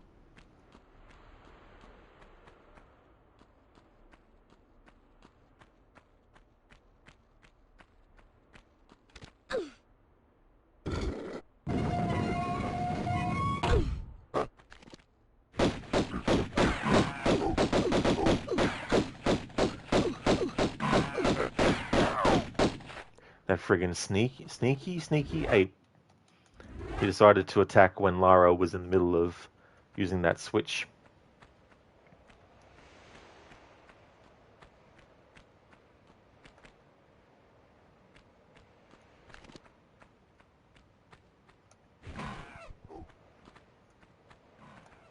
Coaster Passion, thank you so very much for the 3 years, 1 month, 1 day, and 23 hours of followage. Thank you so very much. That's definitely a long time. Biko, you and your mum used to play Tomb Raider, bless her. She doesn't play games anymore, but your dad does every week. Oh, very nice, Biko. Yeah, I had parents who played video games when I was growing up. It wasn't just something they bought for me. It was something they bought for themselves as well. When I was about 5 years old, when they bought the NES.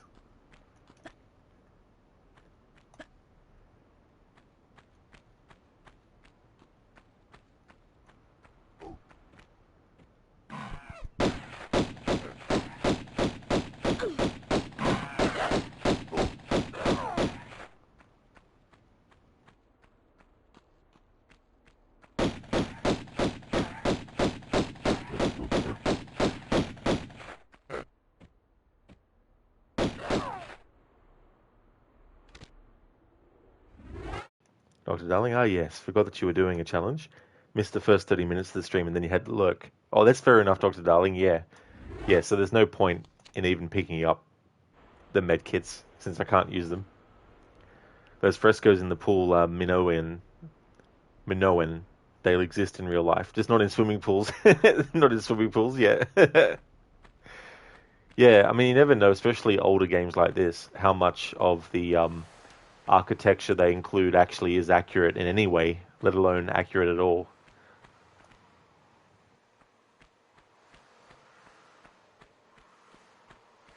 I mean, earlier there was a room, like all the names of the rooms are supposed to be based on Greek names, Greek gods and stuff.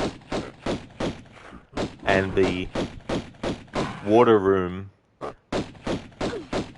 isn't Poseidon's room. They put Neptune as the name. I'm pretty sure in the remake anniversary they changed it to Poseidon.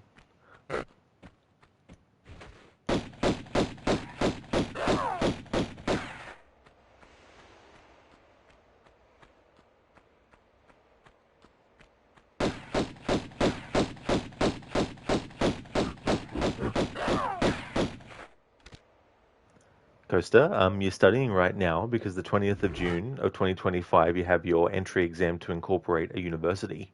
Oh, very nice, Coaster Passion. That's really cool as well.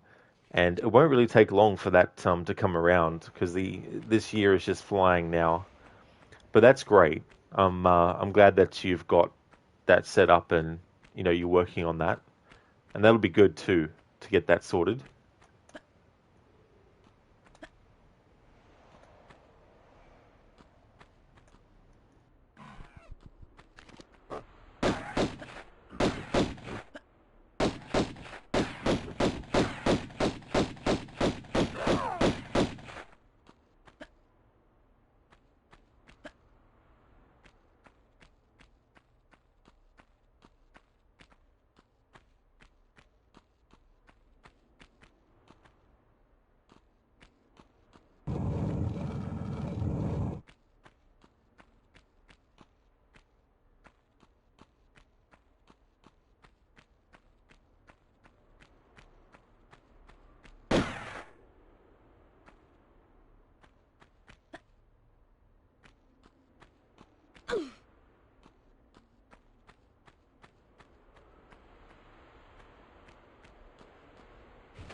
That's interesting.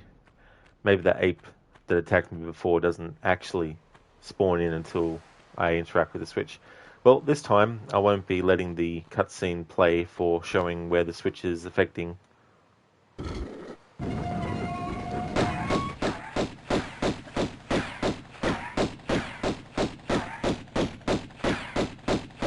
No, must have dealt with it before. Interesting.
That would get stuck.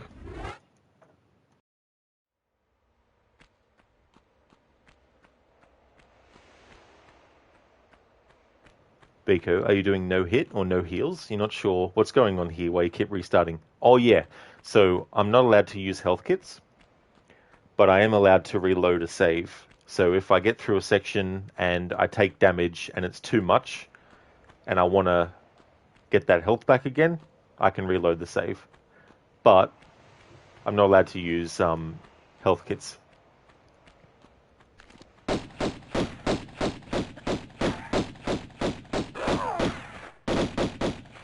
Hey Godfather Al, welcome on in. Have you seen that last Tomb Raider movie from 2018? I have, yeah. Yeah, I saw it at the movies when it came out, and I got it on Blu-ray as well.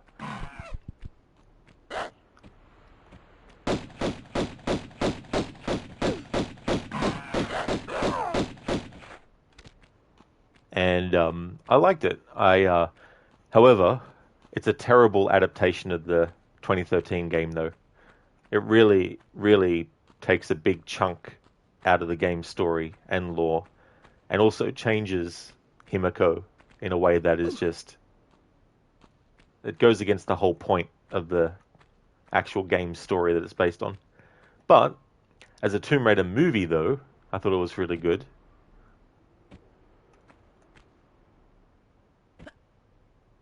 It was cool to have things like dealing with traps and solving puzzles and things like that.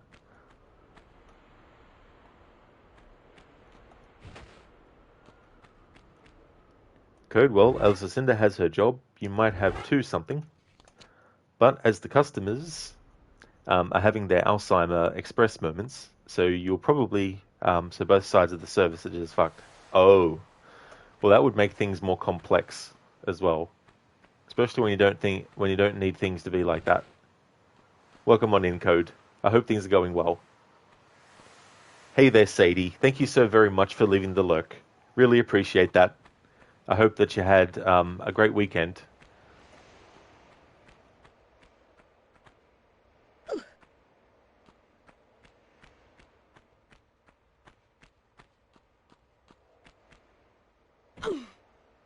Oh my god. Good thing that I didn't take any damage. Biko, wait a minute. Did I see that right? Yes, you did. You cheated jumping up that block. Now, that is definitely something that is allowed in this playthrough. But yeah, using that trick to get up on top of certain tall kind of like structures.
Biko's size, oh man, he'll never change, lol. There actually are some playthroughs though where I don't allow myself to do that. But this one is definitely not one of them. Definitely is a cat jam, Dr. Darling. A lot of great music in these old school Tomb Raider games.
Uh-huh.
There we go. Thought I'd just do that while the music played. And Dr. Darling, Lara, why don't you use a medipack? No.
Hey there, Raid.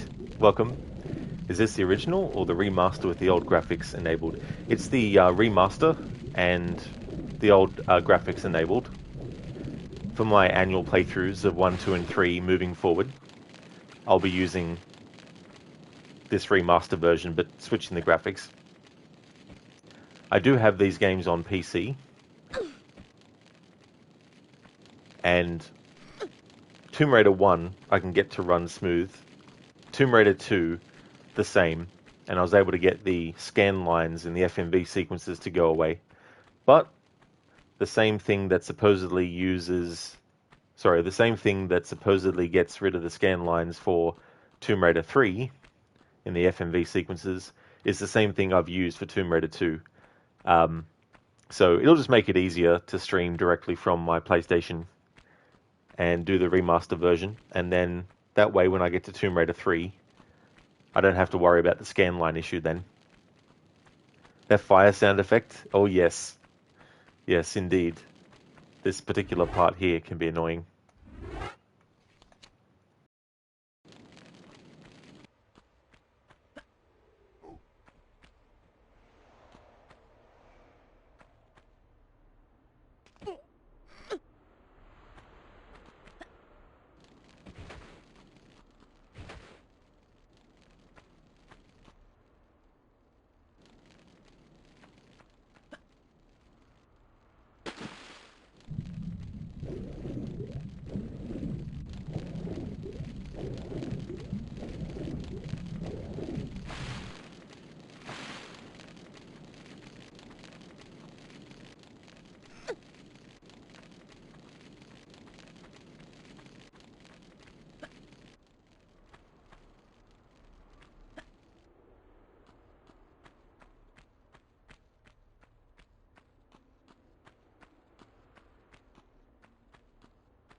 TPC Patrick, thank you so much for the follow.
Ray, you've been watching Captain Laserhawk on Netflix lately. You want to know what kind of drugs the writers were on when making it? I don't know if I've actually seen any of that. It sounds familiar though, the name, Captain Laserhawk. Is it kind of like Kung Fury and what was that other one? Deadly Viper 6 or something? Is it something along those lines? Or if you're not familiar, it's basically a cyberpunk themed cartoon set in a world with a bunch of different Ubisoft characters. Oh! So is it like an official thing?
Lara, what did you do?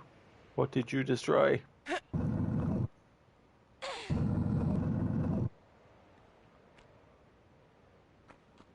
Raid, so if you ever wanted to see Rayman as a talk show host who goes on a bender and snorts crack, it's got you covered. Nice name for it too, Captain Laserhawk.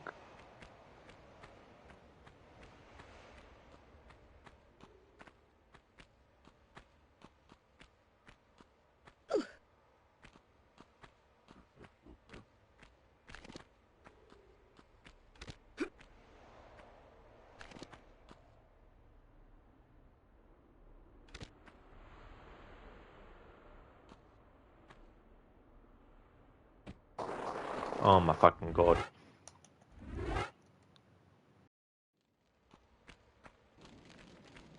Raid, the name is because it's Blood Dragon themed. Oh, okay, Blood Dragon.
Raid, not gonna lie, the lack of music is pretty disconcerting.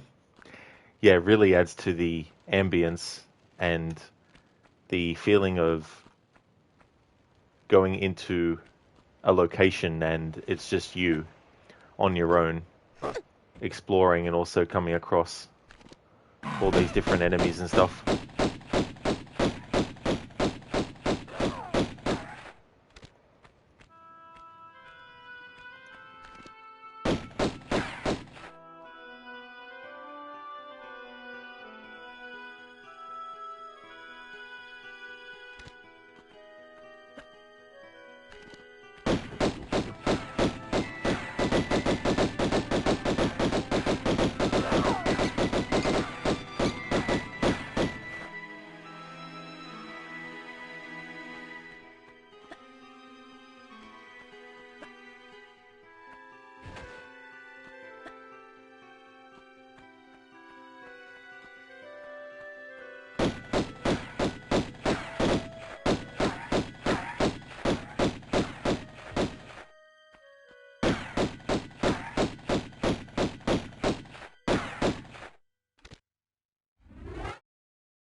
And that's the other thing too, as well, when there's no music and you've just got like the whooshing of wind and all that kind of stuff.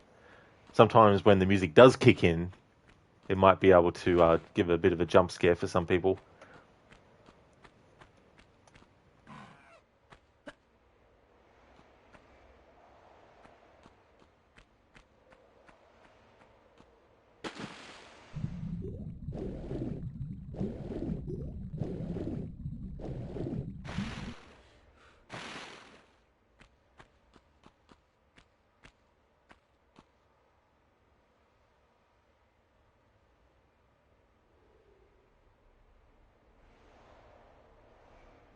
Alright, so we have a situation here where there's a health kit mixed in with some ammo.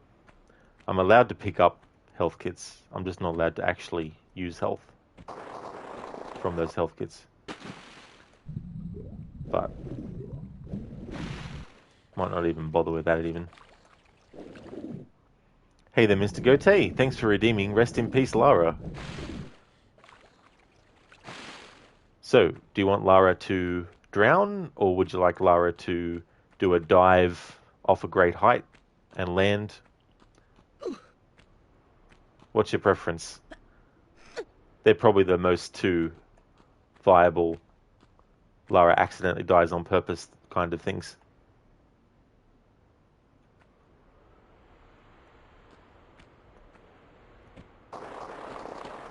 Dive of a great height sounds nice. It's like Lara will go for a nice dive. We can definitely do that. Alright, so to grab the ammo I need to pick up the medipack. But I'm not allowed to use the medipack. And there's one medipack that I've got so far collected.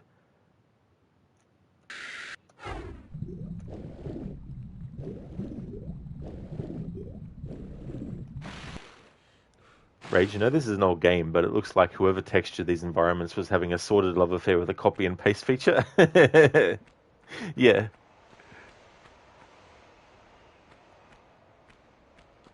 Okay. It's time for rest in peace, Lara, but first, I will save.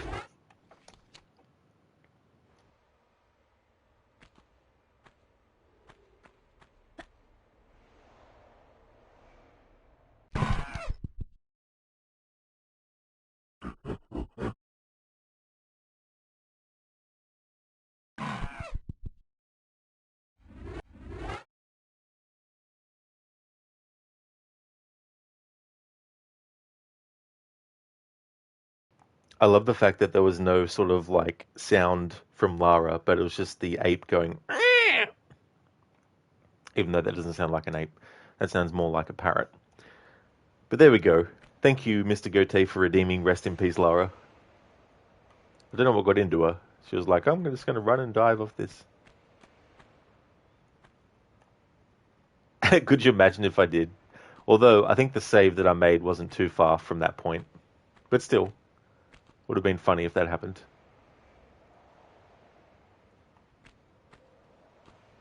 Hello, Sprocket. That was definitely an F.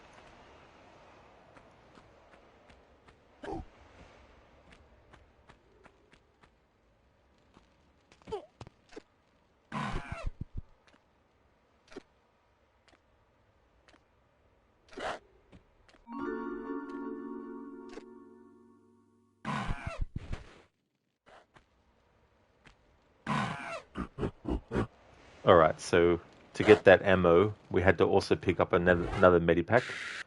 So we now have 2, just to show that I'm not actually using them when I do get them. So we've got 2 now.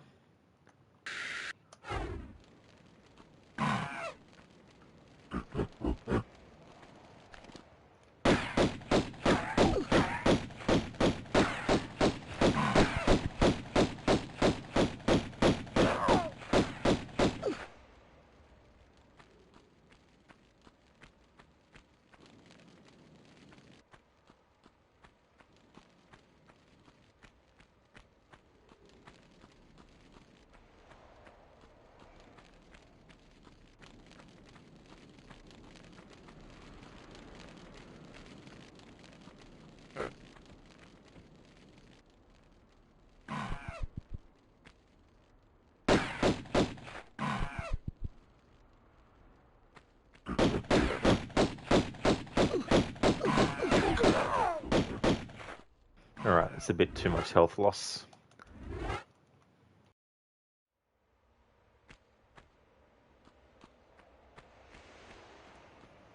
Ray, do you just have infinite ammo or something? Yeah, so Lara's default dual pistols have unlimited ammo, but other weapons that you get, though, don't.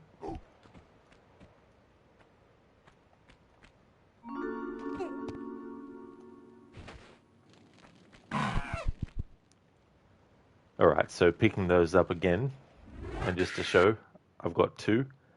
I'm allowed to pick them up, but I'm not allowed to use them. So we now have 2. I reloaded that save from before I had 2, but now that I've got 2, just to show.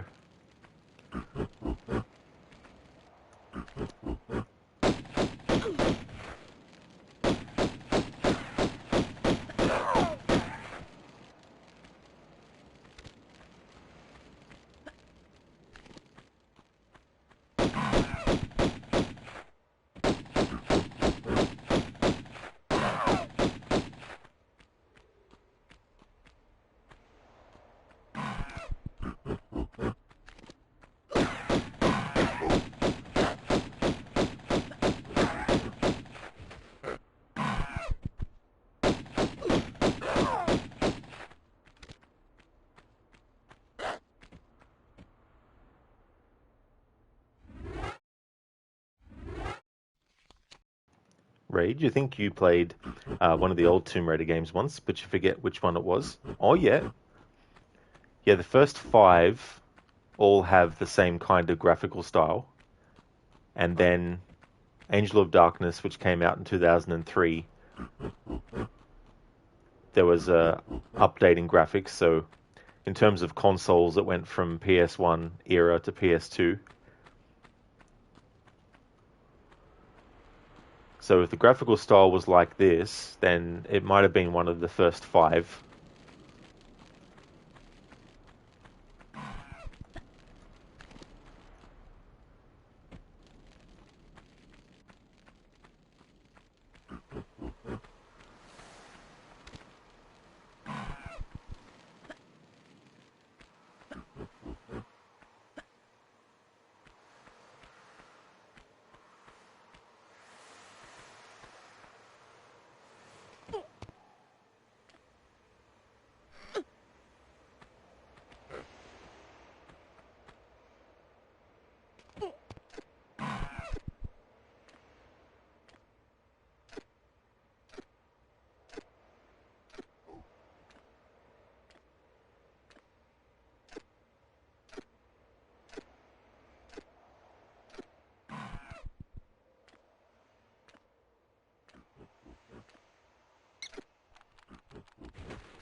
afraid. All you remember from the beginning is Lara's in the mountains with some dude who quickly gets killed, leaving Lara to go on without him. At least that's what comes to mind.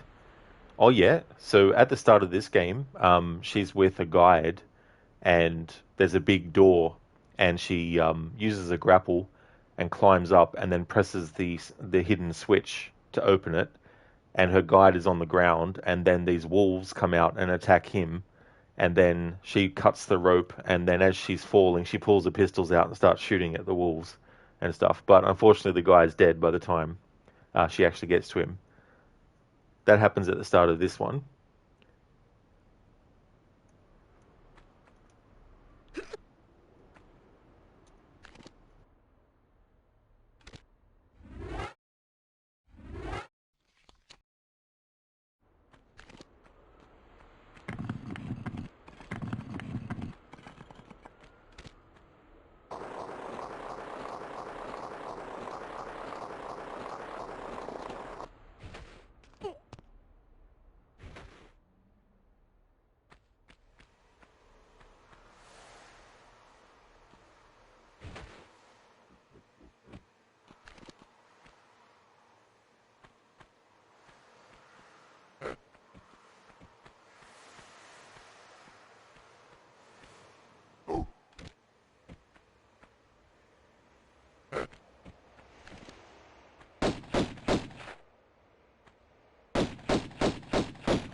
Alright, so I've actually been this way earlier. There's a shortcut glitch that I took advantage of that allows Lara to teleport to the top of certain blocks of structure.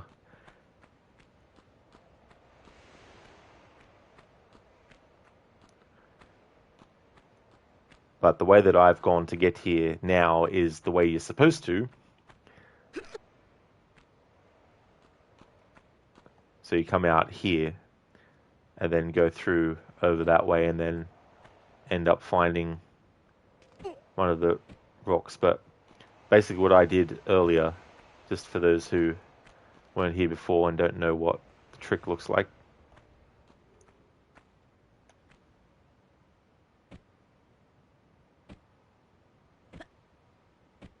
You can't do it with every single kind of structure, but it was possible with this one because it's a completely flat top. If there's like a slant on the top, then it won't work. You got to kind of put Lara to the edge of it and then put her on a certain angle and hold the jump button down. You'll know that you're doing it right when her arm starts to go and clip through the thing. So yeah, you can get up that way earlier than the game wants you to. But I've already gone that way by using that method. But the proper way is to go through all that section that I went through. Now I need to go back to the room with the multiple doors and go through a different door now.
See if I can do that. Well, see if I can do that better without taking as much damage.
Free rest in peace, Lara.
Take the safe way down. Probably would have only lost a little bit of health, but given how much health I've already lost, losing a little bit extra health and then saving it might be the difference between a section being really, really nitpicky difficult or just a lot smoother.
Alright, so this is where we need to ultimately get to, but we can't do this yet because we haven't turned these blocks of stone into gold blocks. And I definitely will be showing what Lara looks like if she steps on the hand of Midas, of which you're supposed to place the blocks on top of to turn them into gold.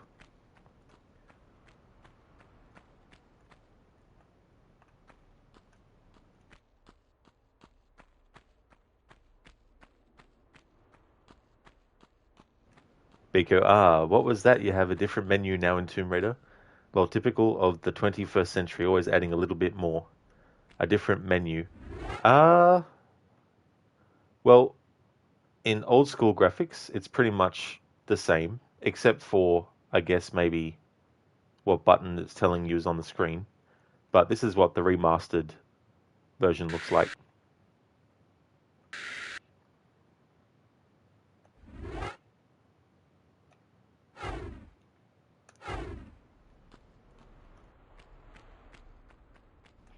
Biko, you saw me change her outfit. Well, for the old school graphics style, it doesn't matter.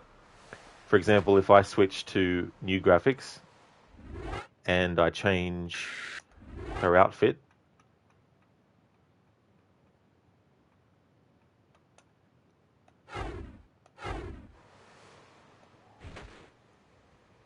it's changed in the new graphics, but when I switch to the old, it doesn't. So yeah, you can change the outfit, but it only actually shows up as different in the new graphics, not in the old graphics.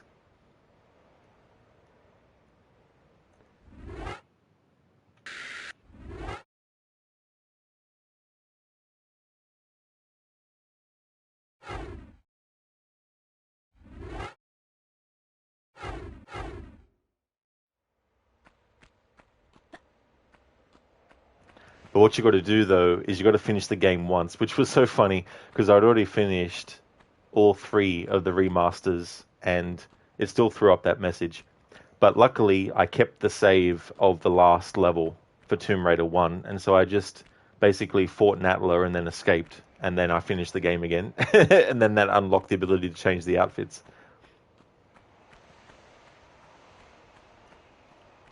Biko, gosh, easy, Tiger. What pack is this? Part of the legendary one with the 3? Is this Tomb Raider 1, yeah? Yes, this is Tomb Raider 1, and all the different outfits that she wears across the first 3 games, you can actually have her wear in any of the 3 games with the outfit selection. But I think that Vegas one, which I chose, is one that was probably made for this. Obviously, playing on a console, you've only got the ability to switch to Lara's different outfits, what they've given. But obviously, modders have a way bigger selection of things that they could do. Like they could have Lara wearing Indiana Jones's outfit if they wanted, for example, or something.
Hello there, Senny.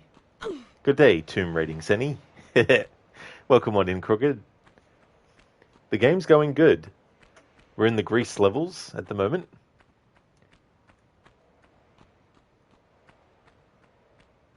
We're in the level where you have to turn these stone blocks into gold.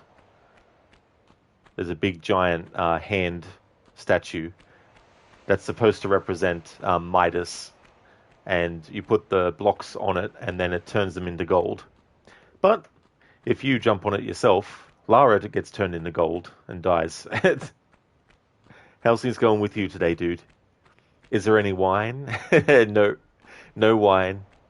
No wine for Nutcrackers. At least there's wine.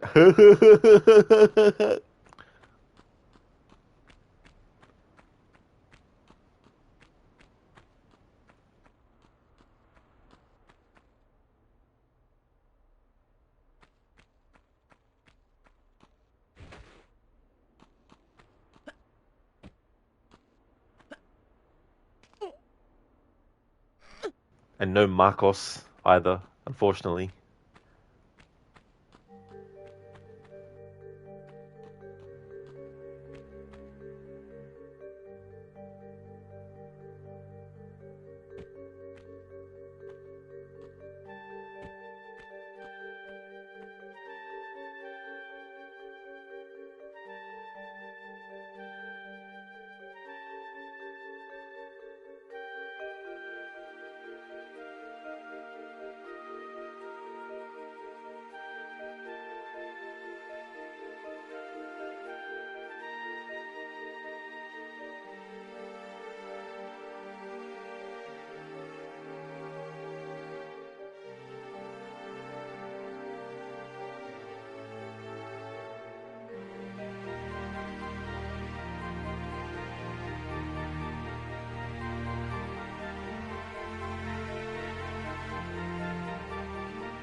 Lara's keeping her eyes on you.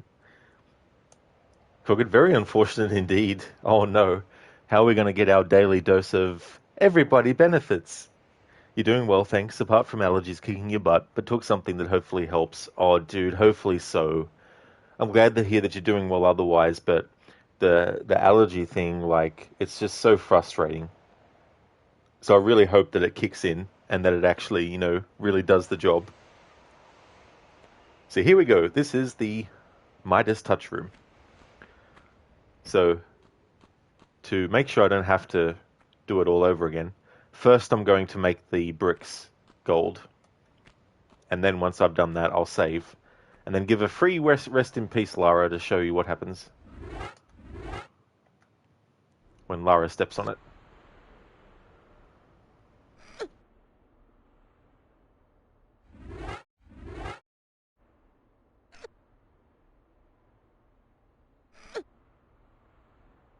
No worries at all, Senny. Yeah, it's just so frustrating. Like, I really get annoyed when I get allergies as well. And it can also get in the road of just concentrating on stuff too.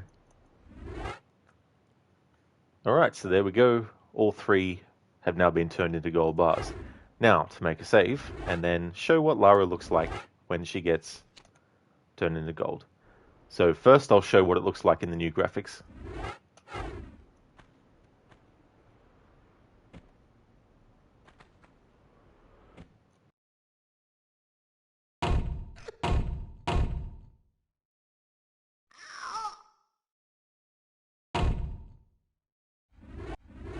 Golden!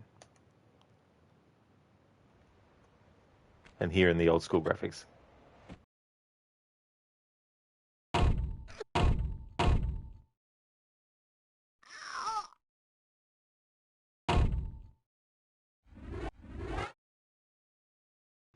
And there we go. Alright, now that we've done that with the gold blocks, we can go back to the room where we need to put them in. Hey, Willful Bread. Welcome back. You got dinner as well? Oh, very nice. I hope you enjoy it. I was just showing what happens when Lara steps on Midas's statue. Indeed, Sprocket, shiny. Crooked, hey Dr. Darling. It's difficult to tell with Alan. Not sure if his evil twin allows him to wake up from Night Springs too soon. Yes.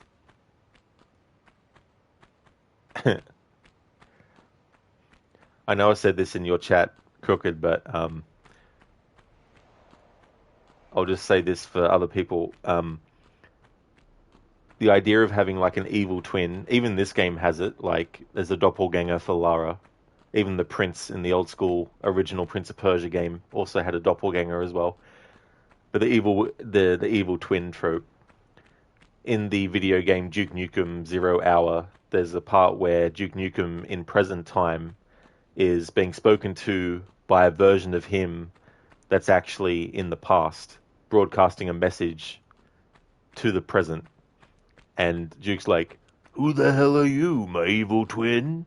And then he's like, "I'm you, genius, only back in time." And that has always, always stuck out in my mind. So it's not actually an evil twin in that example, but just Duke thinking that he's talking to an evil twin of his. Yeah, Biko, that is very annoying. That's happened to me as well in other streams where I've gone to type a message and it's got nothing, there's nothing bad about the message, but Twitch automatically stops it from going through. But if you keep trying and get the same message through, it seems to do that. But yeah, that's something that has happened to me in other streams as well.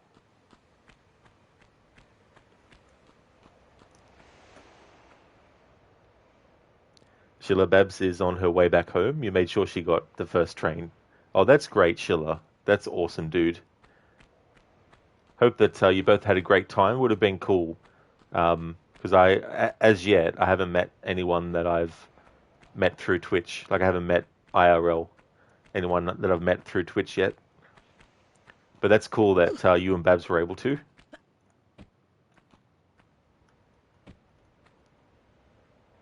Oh yeah, Biko, that's fair enough to try. Sprocket, evil twins need to have a beard. That's true. It's like, is it really an evil twin unless they have a beard?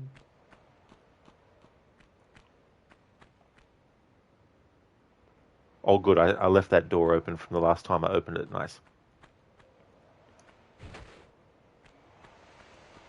Crooked, it's been a really fun element of that game and added another layer to the actor's performance.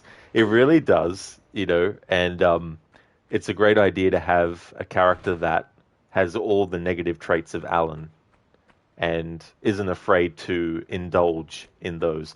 Whereas for Alan, for example, in Alan Wake 1, when you hear that he actually punched out a paparazzi and his fits of anger, and we even see it, with Alice when he doesn't hit her or anything, which, I'm glad that they didn't make that a thing because that would have really made Alan completely irredeemable in any way, shape, or form. We see him get upset when Alice has the typewriter in the room because she innocently just wants, to help Alan. So she thinks that by bringing the typewriter along, it might actually help him. But Alan, of course, is like, what? Gets angry and then ultimately leaves and all that kind of stuff. But he's not someone that, revels in that and, is happy about being that way when he is, whereas whereas Mr. he is, a very different story.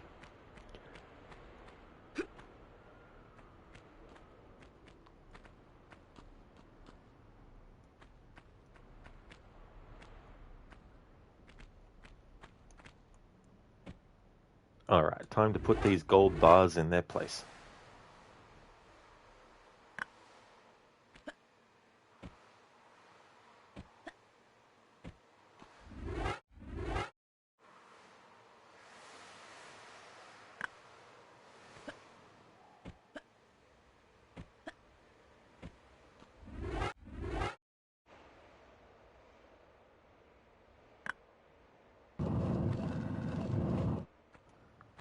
Okay, so this is the end of the level. I'm allowed to pick up medipacks. I've been avoiding ones that are just on their own, but sometimes they put a group of items together, like a health pack and some ammo. So there's been two occasions where there's been a health pack mixed in with the ammo. So just to show that I'm not using any health kits, I have two that I've picked up, but only because they were amongst ammo. But any ones that are on their own, separate, I don't pick them up. Um, the amount of health that Lara has lost is okay. Like, there's nothing, I don't have to get through the level without taking damage or anything. But Lara will get her health back at the start of the next level. So I just like to show that too, just so people can see that I'm not, fudging things and trying to make out that I'm not using health kits when I am and stuff like that. But yeah, Lara's health is like that, and at the start of the next level, it'll get filled up again.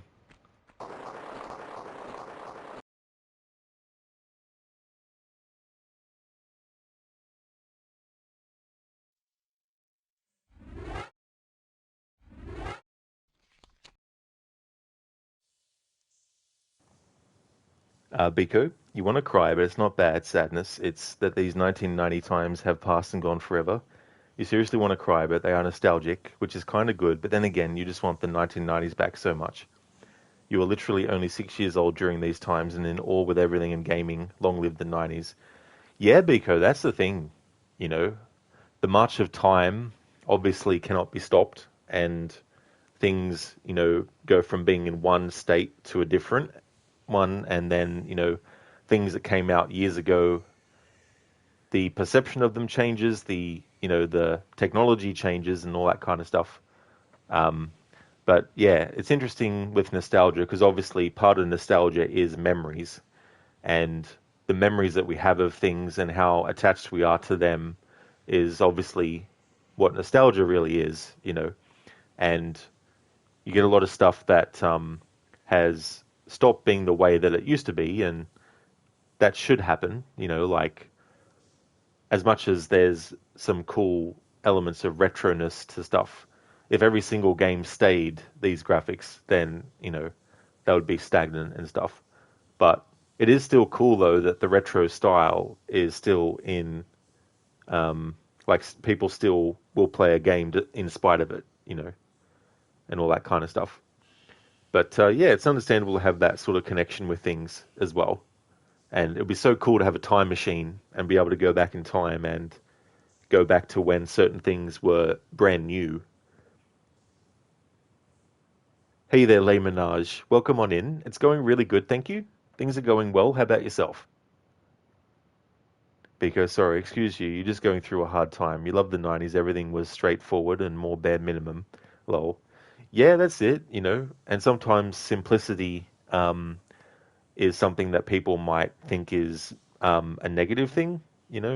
Like, sometimes something that is simple can actually be really effective. Not everything has to be highly advanced. Not everything has to be pushing the envelope all the time and stuff like that. You can have things that are basic, but that doesn't mean that they're bad. It just means that the approach to it is more simplified. And sometimes having those restrictions of being simple actually is more effective as well. Like, you look at the first Silent Hill game, and the draw distances weren't that far. So to sort of like create some kind of creative reasoning for that, they were like, how about we make it that it is fog? That way they can have a town filled with fog, and then the draw distance isn't really an issue. And they turn something that's a purely technical reason, but then they transform it into an in-universe reason, and it just creates this atmosphere that helps it be effective. Like, sometimes it's better to have, like, for example, sometimes it's better to have $10 and use it to the best you can to do something versus having $10 million, because then you really test yourself and really test the limits of what can be done and all that kind of stuff with less. But if you have unlimited number of stuff, it may help in certain things, giving you a whole wide range of stuff that you can do. But with that can come some laziness where it's just like, just do all that in this, and we've got all the money to throw at it and all that kind of stuff. But sometimes when you have restrictions on what you can do and what you can use, sometimes something great comes out of it. Biko, but hey, on the other 50% of your life, you wouldn't have you and chat and gaming as much if it was the 90s. The 90s didn't have as much of the internet and technology. So you win and lose during these times. Probably win more, actually. You just need to wake up and smell the coffee. Yeah, I mean, seeing things go from, for example, dial-up internet to what it is now. And this is the thing, right? Like, as thing progresses, it doesn't mean that complaints stop. You know what I mean? Like, for example, cable is definitely much faster than dial-up, but still, cable can be slow. You know, it's all relative to what's available, you know. And so when you have those sorts of restrictions as well, it sort of like makes you appreciate when they change and advance a bit. Like, I don't know anyone who wants to go back to dial-up internet speeds. You know, like things that we take for granted that load up very quickly would actually take a longer time. But that doesn't mean that people aren't going to be like, man, our internet speeds now are slow, because the demand and what's needed for the speed of the internet changes, you know, and becomes like we need more speed. We need it to be faster and stuff like that. Okay, so I'm going to leave it on this screen. I've already made a save. Actually, I'll deal with these rats first. Deal with that mica first.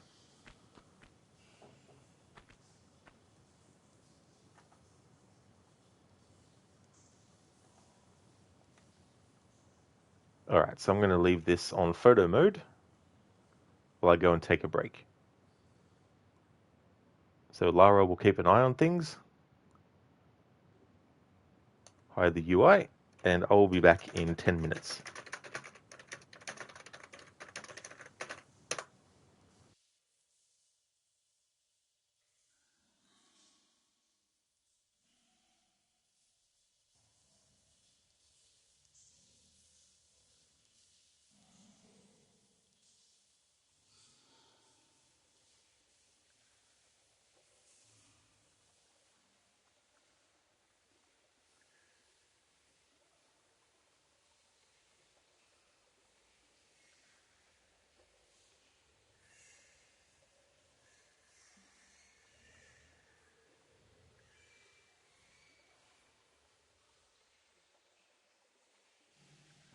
Thank you, Sheila. I definitely will enjoy my break.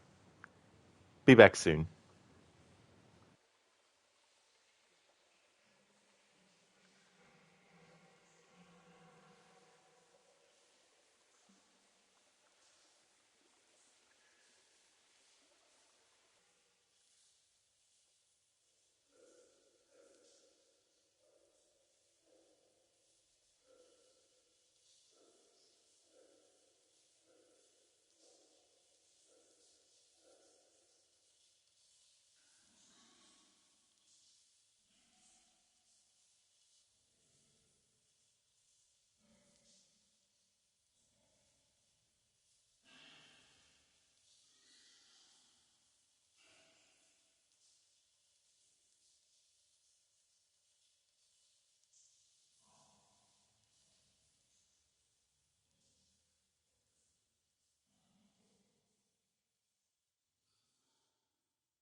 Alrighty then, back from my break.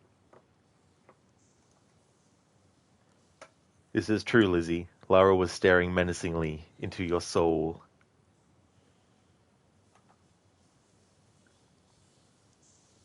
Lara's like, keeping an eye on you. Thanks for the welcome back, Sheila. Biko, but anyhow, sorry people for flooding the chat with your dirty laundry, lol. You should get off your high horse of life and move aside. Carry on chatting people, my bad. Oh, Biko, that's no trouble at all. Yeah, I definitely wouldn't consider that airing dirty laundry. That's more if someone had a beef with someone and was, making it public. Which, for me, I've got no one that I would know that would be someone I would know if you're doing that or not. But talking about nostalgia and all that kind of stuff is definitely fine.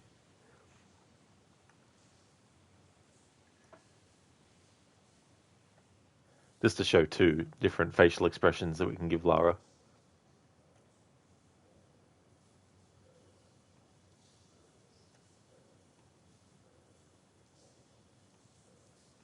Although not all of them for the old school version though. Okay, so we can only do smile or angry Lara.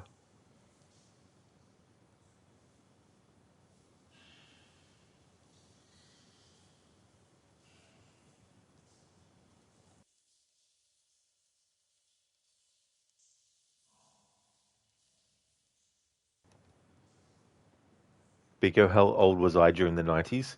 So let's see. Well, in 1993, I was 10 years old. So um, I was between the ages of like 7 and 16, I think, would be a rough sort of estimate. Because, yeah, when The Matrix came out, for example, I was 16 years old. So, yeah. Dr. Dung, that needs to be a Rod Leg Lara what the fuck emote. Yeah, I've got one of Jacob from Syndicate.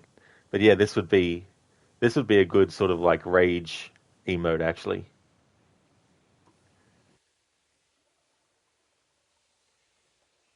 Just to show what it looks like in the new graphics. Oh, that's not really. Oh, there we go. But yeah, these ones you can't do with the old school Lara though.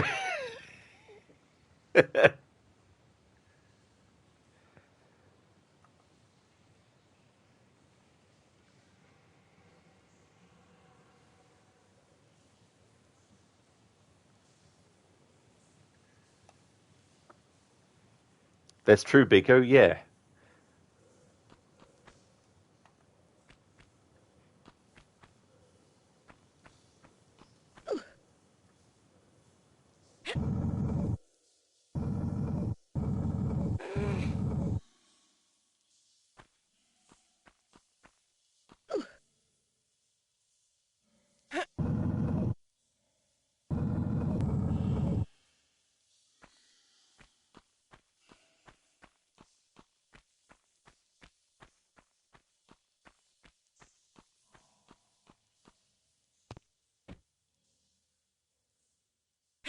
Biko, you're laughing at the faces, by the way, not the year you were born. Oh yeah, Biko, I caught that. That's for sure. Yeah, the quick change from old school Lara face to new Lara face with the shock. It's like one of those cheesy horror movies where you have a character looking at the camera and they're in shock and they're seeing some kind of flash in their mind of some evil version of themselves or something, or some different version of themselves.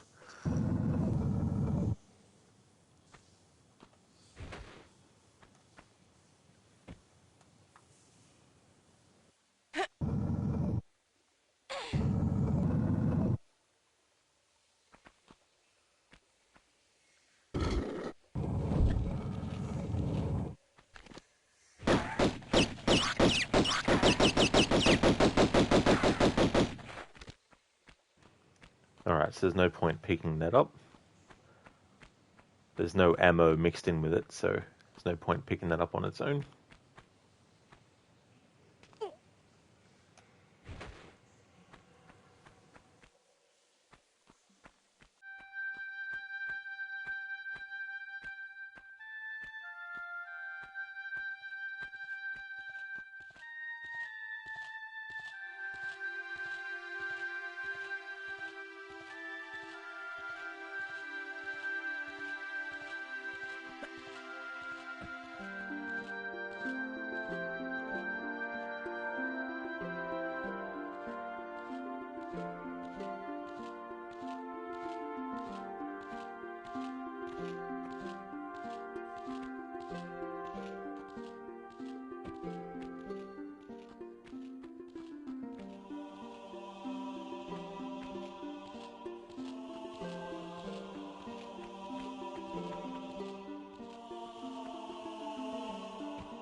That piece of fucking shit.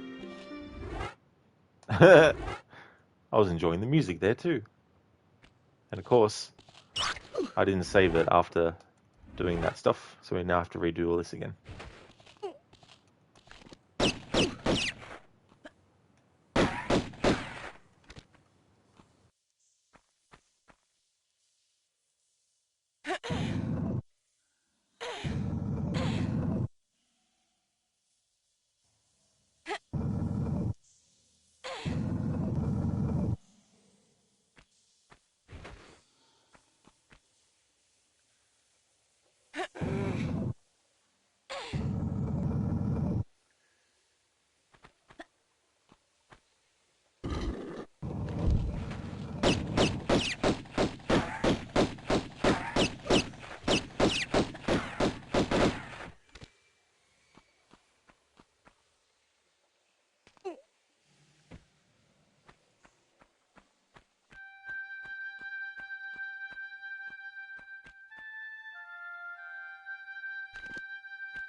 Hello there, Enmita. Welcome, dude.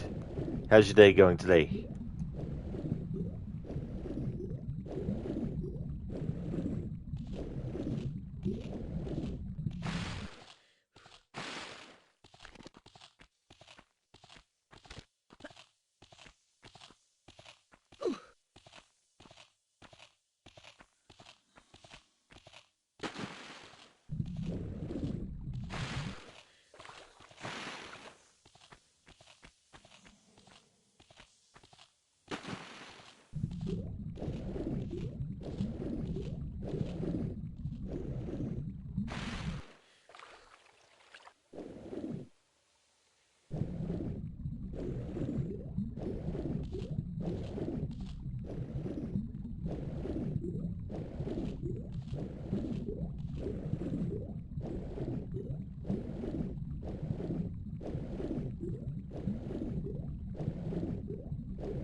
In Meta, going well, but work is a bit busy. How are you? You tried playing this game once, but you just couldn't get into it.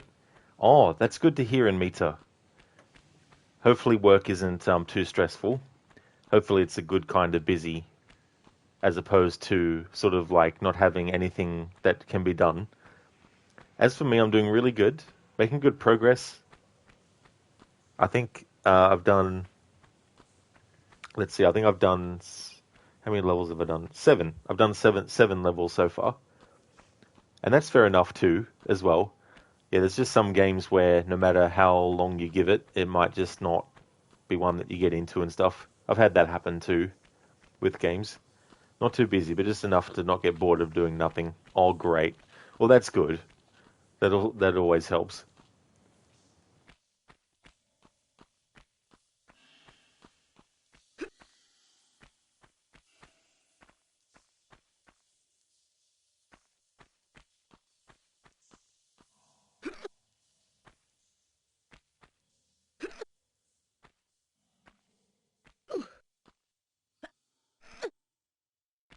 Admit you didn't understand the controls.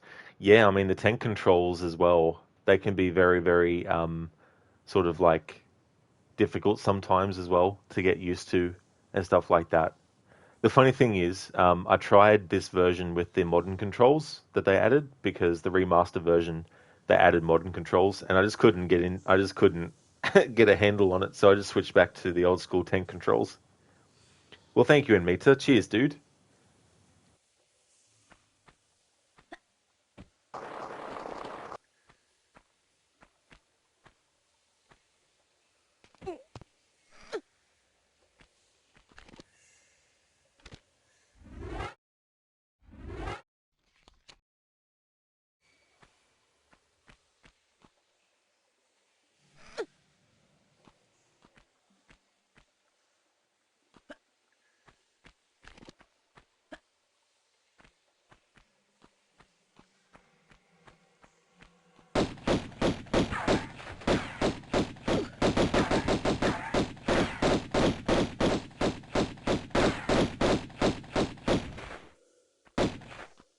This annoying Pierre.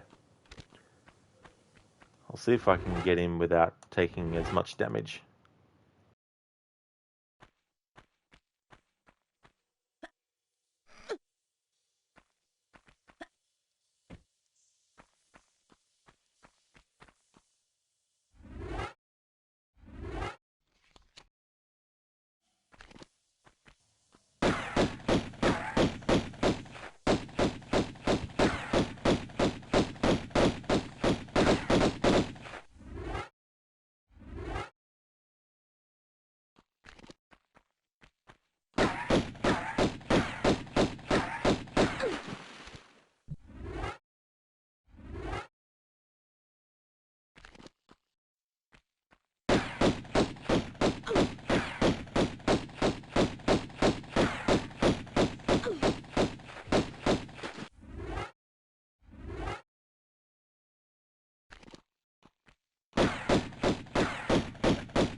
This isn't the first time in this level that we'll have to deal with him, so getting through this encounter without taking as much damage as possible will definitely help me in the long run.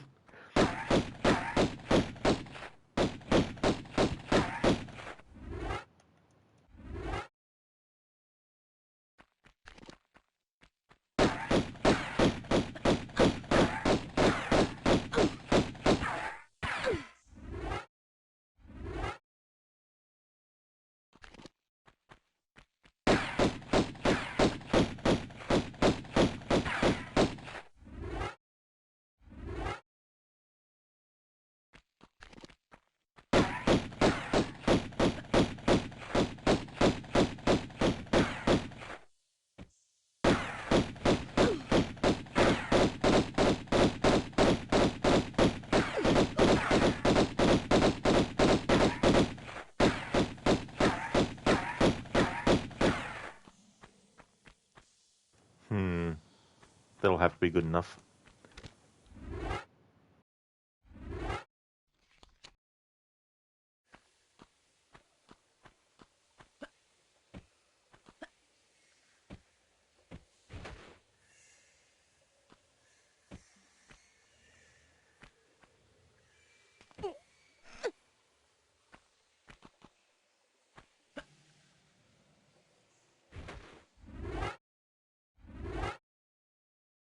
Like, Jean-Pierre, mon Dieu, sacre bleu, monsieur.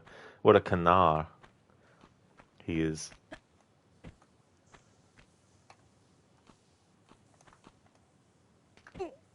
And Mita, you were watching a video on YouTube about 10 games that you would feel embarrassed playing around on there.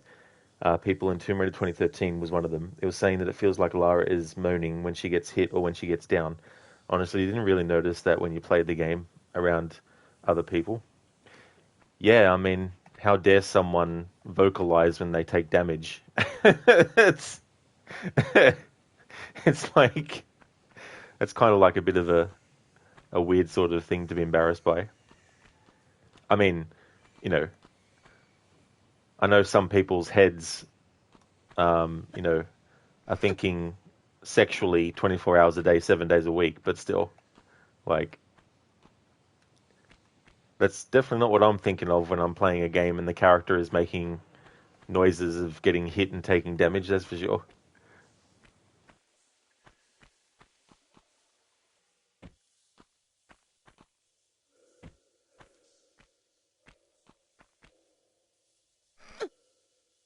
Okay, so there's no point picking up that health kit. If there was ammo with it, then I would, but...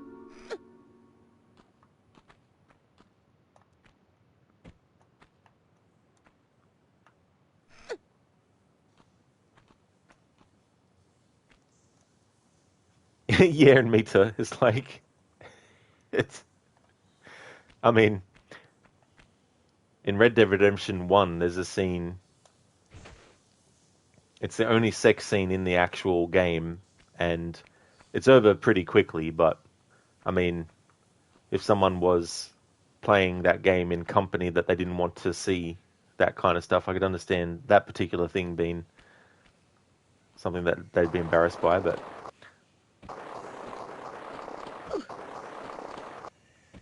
And we took damage. Thomas embraced the triangle boob culture. Well, that's the thing, Thomas, with Lara in Tomb Raider 1, is that it's a good self-defense mechanism. If anyone tries anything, she just pokes them in the eyes.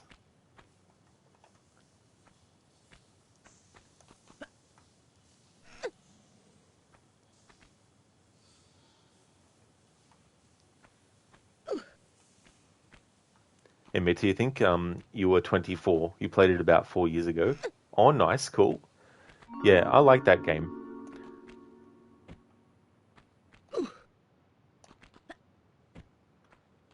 I'm that Tomb Raider fan that likes the old school and the new games, which, some might think is sacrilege, but it's...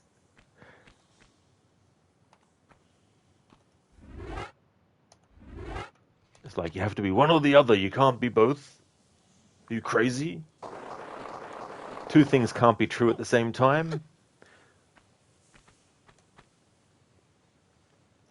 It's like, maybe if you're filling in a questionnaire and the only options are yes or no, there's no third option. No worries at all in Mita. I hope that things go well. I'll still be live for a little bit longer, doing some more levels. If I can get to Egypt levels, then that would be good.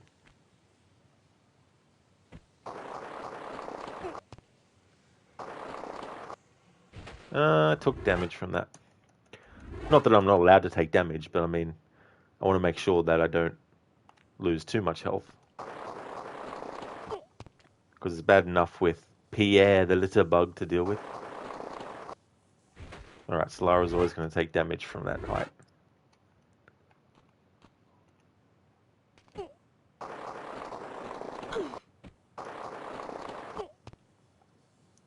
There we go, that's better.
Thomas, you always have to decide for one side. No grey zones. Schiller's or Thomas' fault.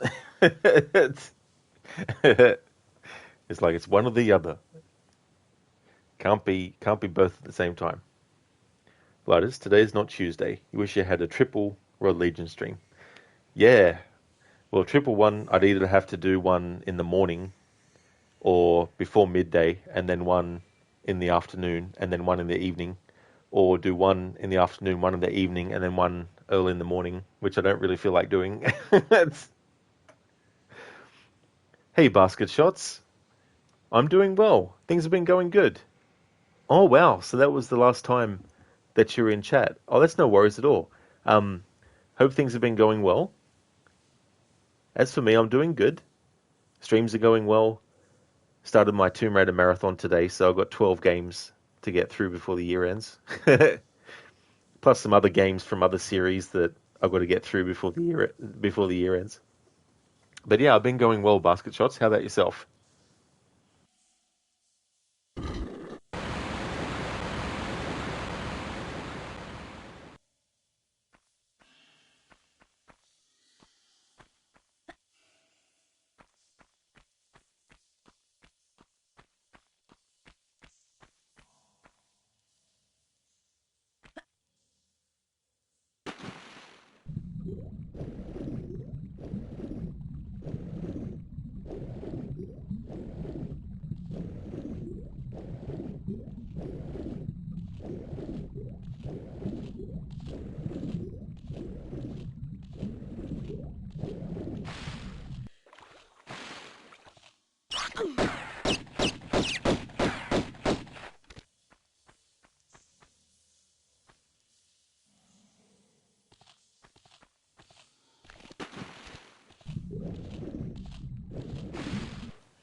Looks like there's only just the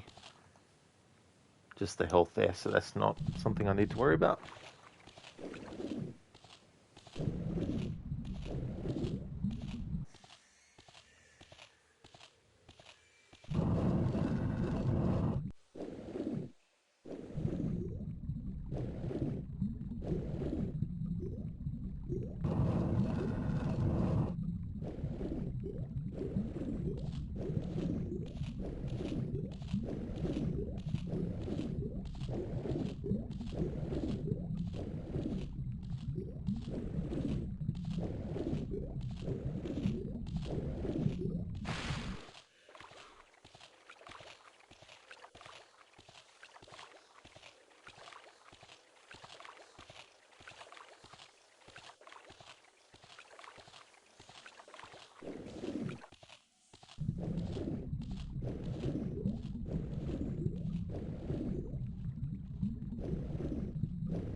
You piece of shit of a rat. Jesus fucking Christ.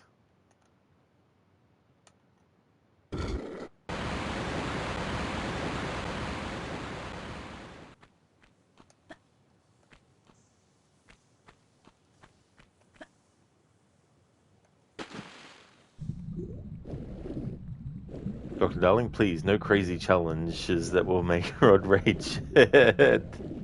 Yeah. Although it doesn't have to be a challenge run or anything either for that to happen sometimes. Basket shots, you remember it was Rod Zombie Legion. You've been doing good though. Oh, that's good. Glad to hear that you've been doing well. Yeah, I changed the name at the start of last year. And I wanted something that was shorter for people to say as well. Because a lot of people would say Rod Zombie Gamer. And I didn't want them to feel like they had to say every word of the username.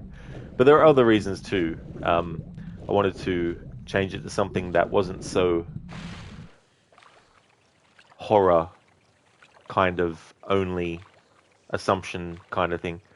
Because I didn't want people to think, oh, here's a horror game streamer, and see me streaming like Tomb Raider or something and be like, oh, he's not a horror streamer, and then leave or something. You know, so I wanted a name that was actually more general for what kind of games that I play and stuff. So there was that too, as well.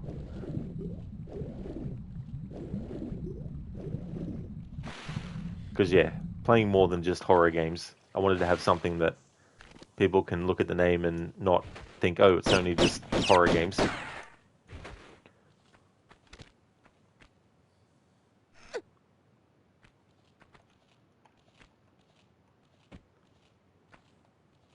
Thomas putting on his mad Anakin Skywalker face.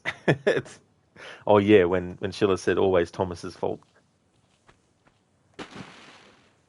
But the question is though, is it ever Schiller's fault? Maybe if Thomas was streaming, maybe it would be Schiller's fault.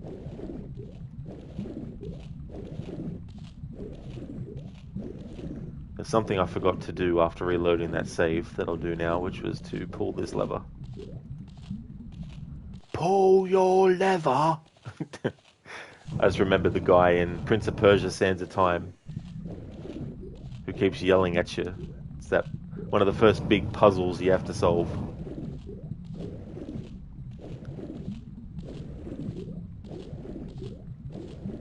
Sheila, it is never my fault. It never is your fault. It's like, what is this fault business?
Alright, so it was this key that when this remaster first came out in February this year, there was a key that was camouflaged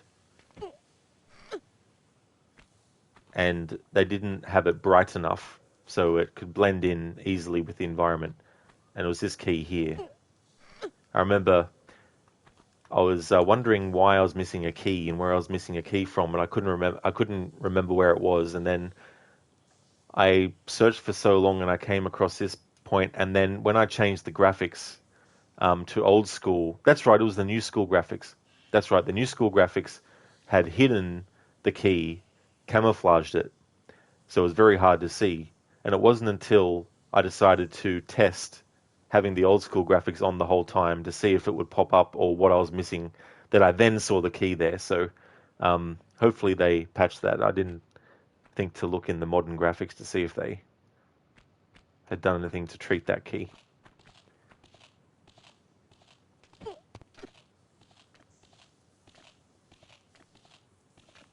But one would hope that they actually fixed it in the remastered graphics so that people weren't missing the key. It was ironic having to switch to the old school graphics to even see it. But yeah, that was months and months ago now. We've done quite a few updates to the remaster since then.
Alrighty then, so this next room we're going to have Pierre appear again.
There he is. Pierre, the piece of shit. See? Here's this motherfucker. This asshole.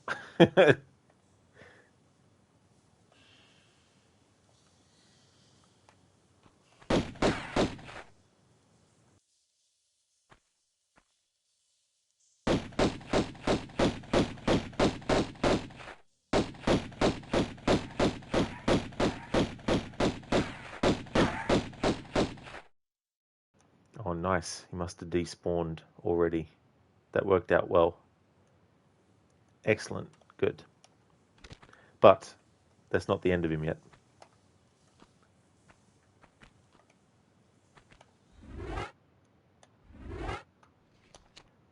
Lara refers to Pierre as a litter bug because he leaves his shit behind at the entrance to St. Francis Folly. But I used the analogy earlier that he's like that fly that annoys you, and you think you've gotten rid of it, and then hours later it just turns up again and starts flying around in your face again. So Pierre is also not just a litter bug, but he's also a friggin' fly that keeps on coming back.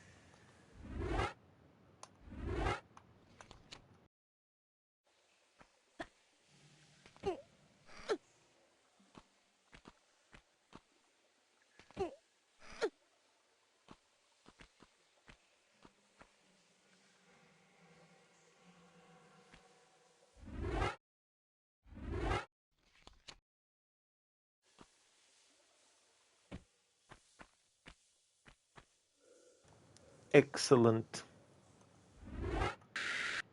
Alright, we now have the magnums. But I'm going to stick with using the pistol. I generally wait until like the later stages of the game before I even start using other weapons.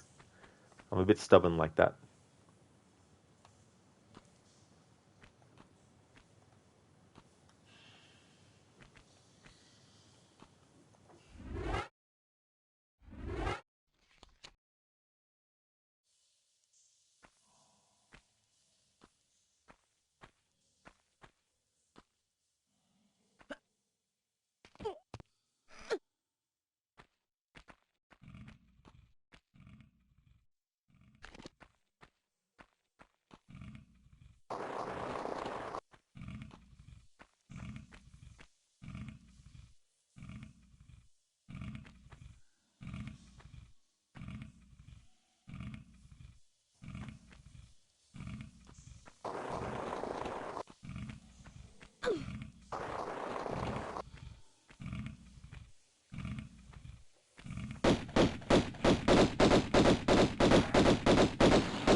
Dr. Darling, this challenge might be too easy.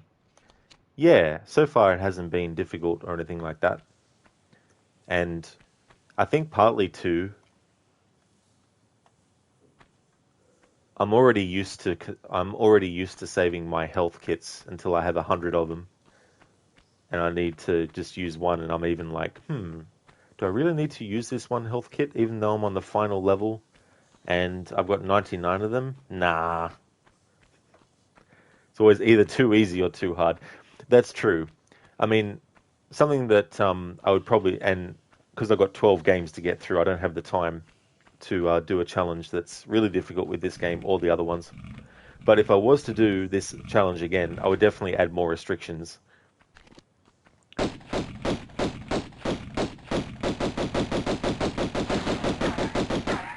Like, I would make it that I could save, but only at the start of every level. And if I needed to have more health to get through the level, I'd have to restart the level again from the start. Like, that would make it more difficult. But yeah, I don't have months up my sleeve to just focus on this game.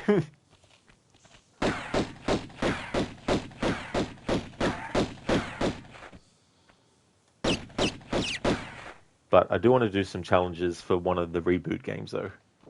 Because I know that I can get them done in a short time.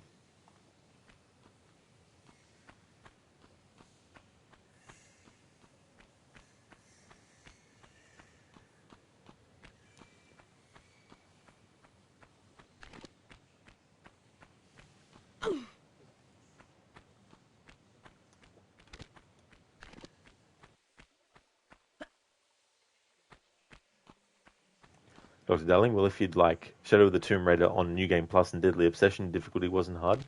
Oh, yeah. Yeah, I was thinking of doing a stealth challenge with that game because I've done it with Rise. But yeah, that's also a good idea for a future playthrough because I haven't played that game on the hardest difficulty.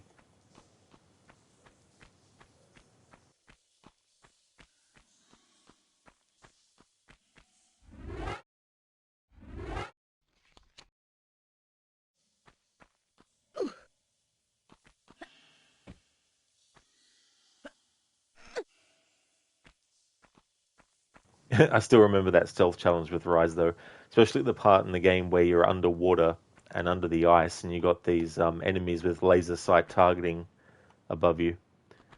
Trying to do that stealthy was difficult.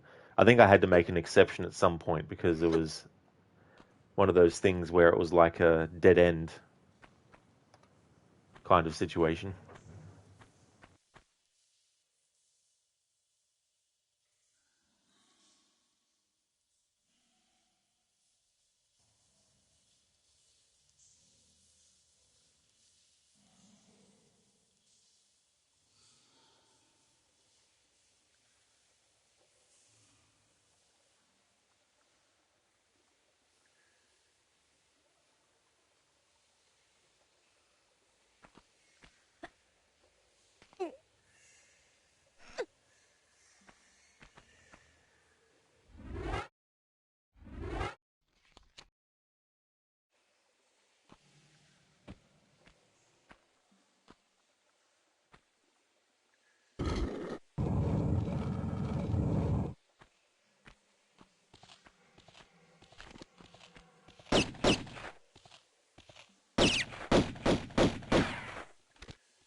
The man who pulls that lever that breaks your neck will be this passionate man. And the dispassion is the very essence of justice. For justice delivered without dispassion is always in danger of not being justice. Thanks for redeeming that as an Arnie impression. What's that actually from? What movie? Is it a movie, I assume? So, what? Were they psychos, or did they look like psychos? Is that what they looked like? They were vampires. Psychos do not explode when sunlight hits them. I don't give a fuck how crazy they are. Thanks for redeeming that Bane impression. And I am familiar with that dialogue, yeah. That's from Dusk Till Dawn. Came out in 1996, directed by Robert Rodrigo. Robert Rodrigo. So the first one was from Hateful Eight. Gotcha. Yeah, I've only seen that movie once. Hateful Eight.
Alright, so we got Pierre here again.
Jesus Christ. Press the roll button slightly before pressing the jump button.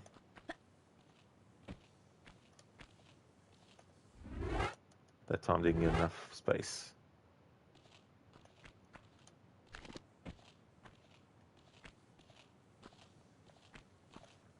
There we go, that's better.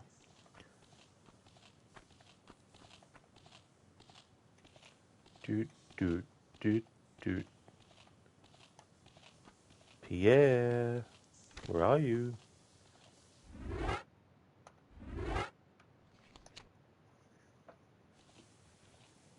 Oh, hey Wayne. Could not find you on your new account forever. Ended up having to type "say nothing" only playthrough on YouTube. Found you again. Oh, very good. Well, that's good that you're able to. Yeah, doing the Dark Pictures anthology. Doing some of those with the "say nothing." Yeah. Well, thanks for joining. I'm glad that you're able to find the channel again. But yeah, I changed the name of it to Rod Legion at the start of last year as well. So I don't know if that was the last time you saw the channel when it was that name or whatnot. But welcome back. It's so funny those say nothing playthroughs, especially if you just let it happen, because if you want to, you can just select it straight away. But if you actually just let it go and it chooses it automatically, it's just funny sometimes the things that the character asks that the other character just stares at them the whole time and doesn't say anything. It can just be so funny.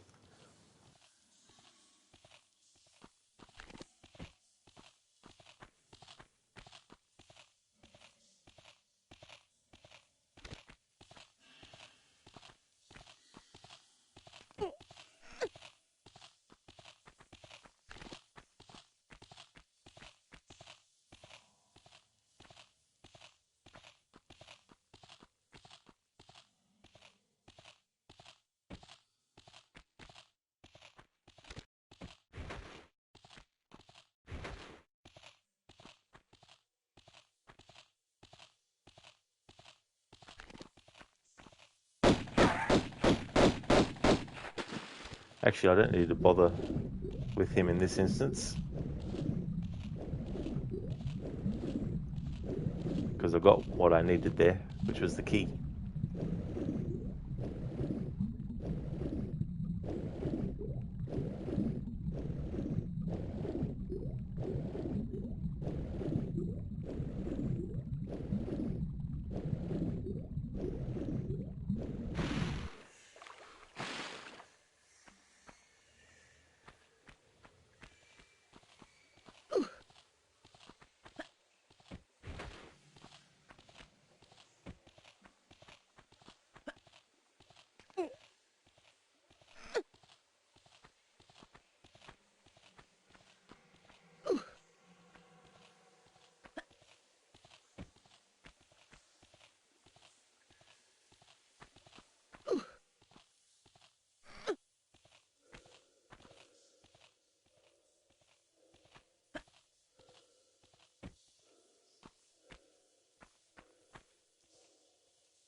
Pico, you're probably going to buy this tomorrow when you get paid. The feelings are strong. Don't fight the force. Be one with the force instead. Hopefully you can find it on a good sale price as well too, because I mean when I got it for the PlayStation 5, it was about $40 Australian for me, which I felt was a fair price because it's 3 games in one and it's all 3 DLC for each game as well. And, you know, being able to get the new school graphics as well as the old school and switch whenever you want, you know. So I thought it was good value for that. I'm glad it wasn't like a full price game here, which is $100. I don't know if I'd pay that much for it. So it's $24.99 for you in the UK. Oh, very nice. Oh yeah, that's definitely a good price then.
Absolutely, Thomas.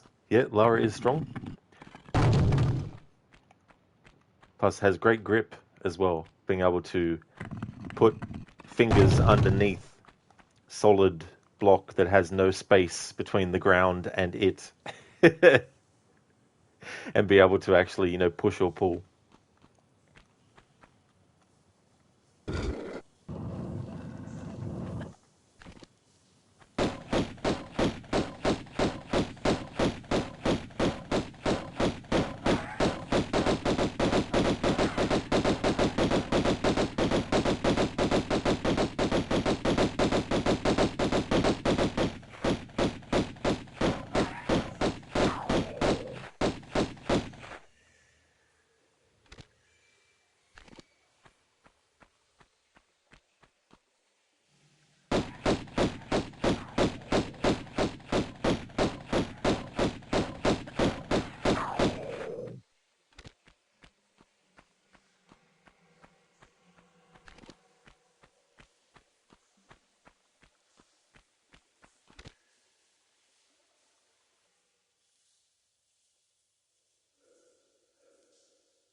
Oh yeah, so there's more than just health up here, so that's good.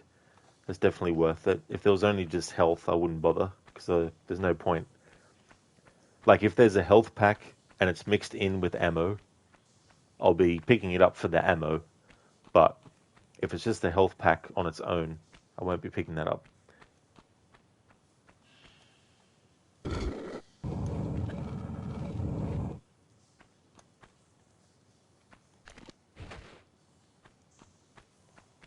Oh yeah, so that opens and closes that. Hey, Sail Cat. Welcome. How's it going? Hope you had a good weekend.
Alright, so we're almost at the end of the level, I'm pretty sure.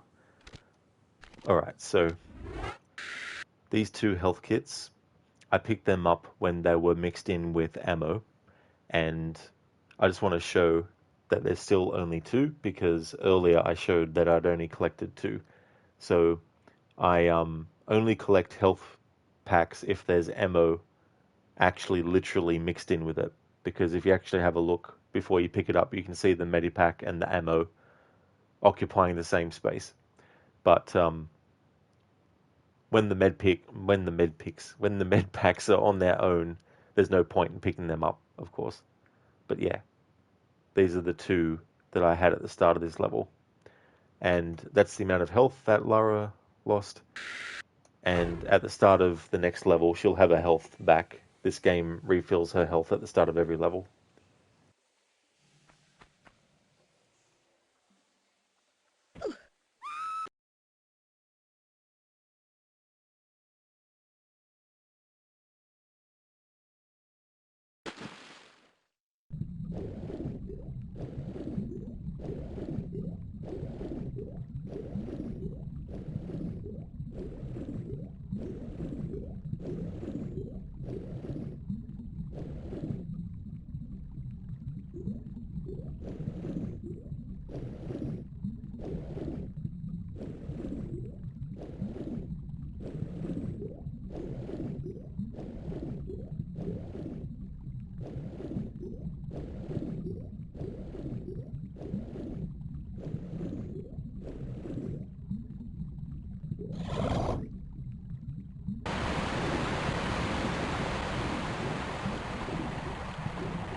No, Wayne. No, haven't seen Shogun.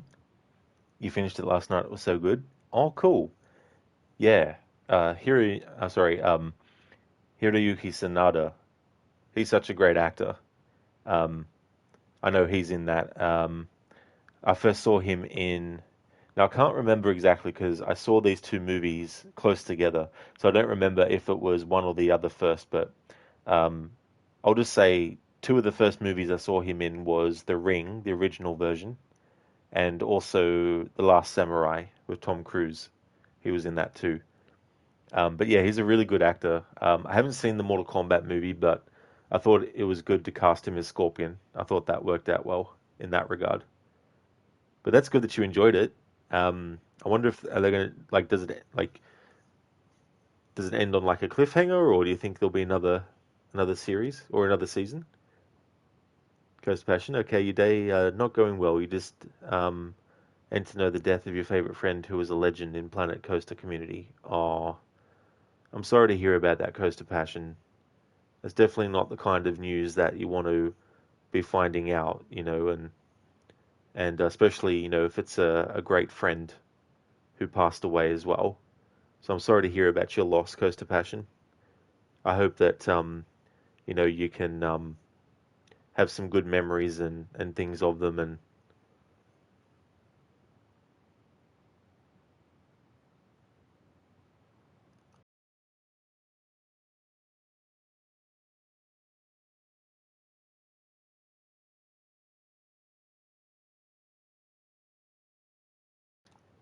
hey there, TJ, welcome. Are you doing the entire Tomb Raider series or just this one game? Oh yes, they're doing all 12 games, especially the main entries. In the past, I've done like the handheld games, except for Tomb Raider Legend on handheld. But I played the two Game Boy Color Tomb Raider games once, and also the Tomb Raider game on the Nintendo, or the Game Boy Advance. That's right. So I've done those ones in the past, but this marathon is basically just the main entries. So there's the list. And I'm doing Anniversary and Legend in that order because of Tomb Raider Anniversary being a remake of this game, but also a prequel to Legend. But yeah, that's the schedule with the Tomb Raider series.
TJ, The Rise of the Tomb Raider, not the 2016 one.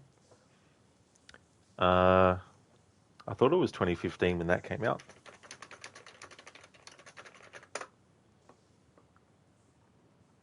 Oh no, it came out in 2015. Yeah, Shadow came out in 2018. So it went 2013 reboot, Rise in 2015, and then Shadow in 2018. So okay, that monkey game is getting 2 million players on Steam. Oh yeah, yeah, that's a game that's on my to get list eventually. Wayne, if you haven't seen it, you're in for a treat, lol. Best watch you've seen in a while. Has you hooked on Samurai, etc. Going to start Ghost of Tsushima today? Oh hell yeah, Wayne, that's cool. That's awesome. I hope that you enjoy that game. I played that for the first time a few months back and really enjoyed it a lot. Yeah, TJ. So Black Myth. Yeah, Wukong.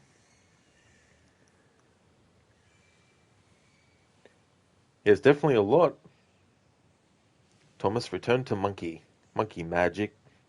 That was my introduction to Journey to the West. Was the Monkey Magic TV show.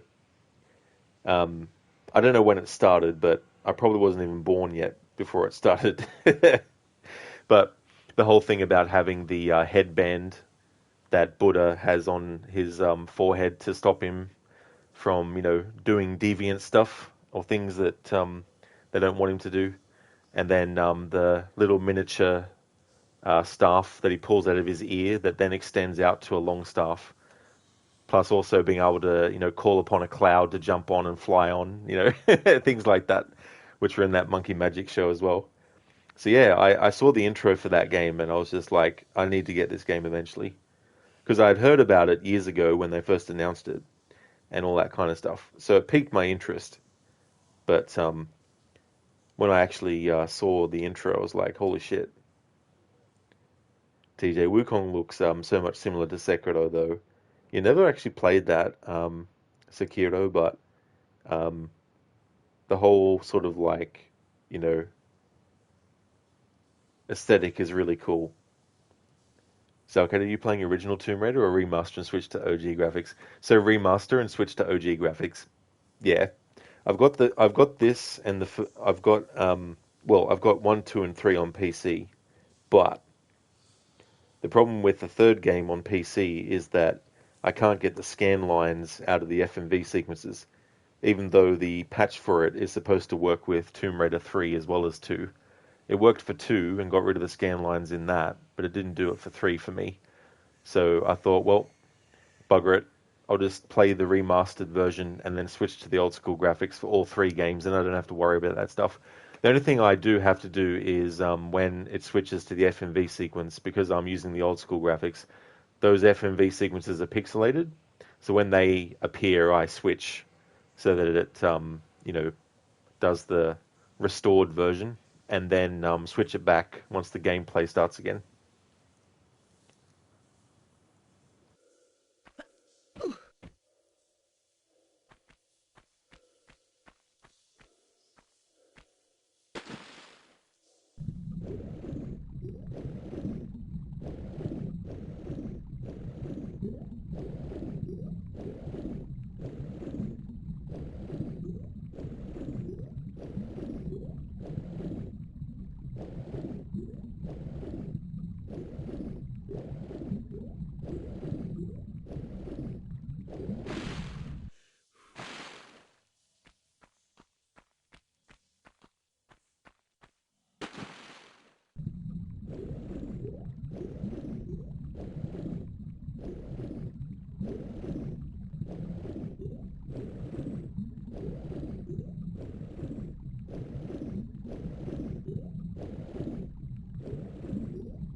Thomas, finally a game that just came out, bug-free, no bullshit, and no in-game shop.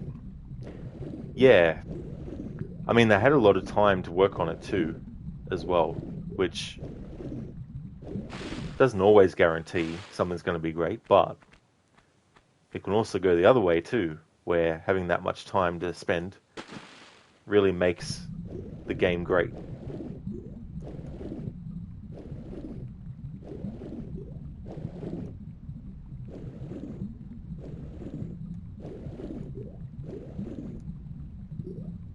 So, okay, that does make sense. The remaster version probably runs better, right? Yeah, because I don't know what source they've used, because, like, the PC version, you can mod it so that the textures are HD and the FMV sequences have been upscaled, but I don't know what they've done for this remaster, if they've just used one of those existing patches, or whether they've done their own.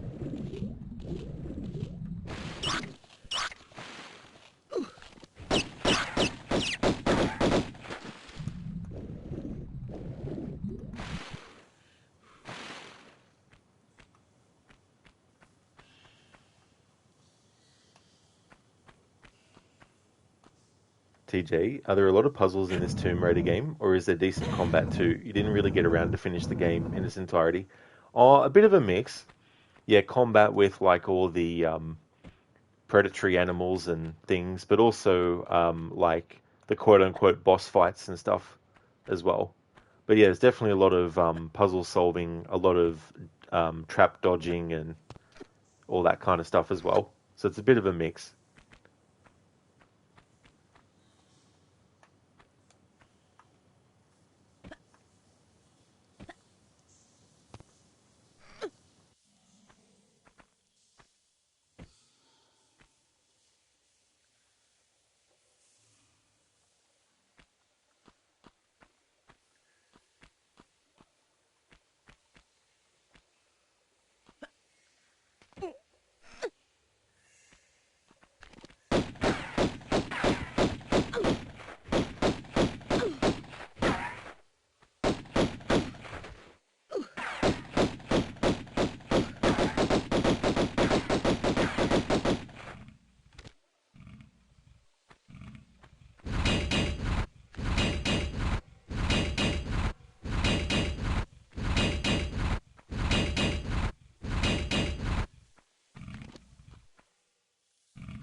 No worries, TJ. Yeah, in the second game, there's a lot more human enemies that you have to face off against. Some of them can be really annoying too, especially because not all of them um, use melee weapons. You've also got, of course, a lot of gun-toting enemies that they can start shooting you while you're still underwater from a distance away before you even get an opportunity to shoot back because you need to climb up onto where they are and then stand and then pull out your guns. So there's a lot of that which happens. I mean, you get a bit of that in this game too with Pierre, that guy that just showed up, and he sort of causes problems. And then also Larson as well earlier, he can shoot you while you're still underwater as you're trying to climb up. They get some free hits on you, which is very, very annoying.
Hey there, Dumbledore. Good morning.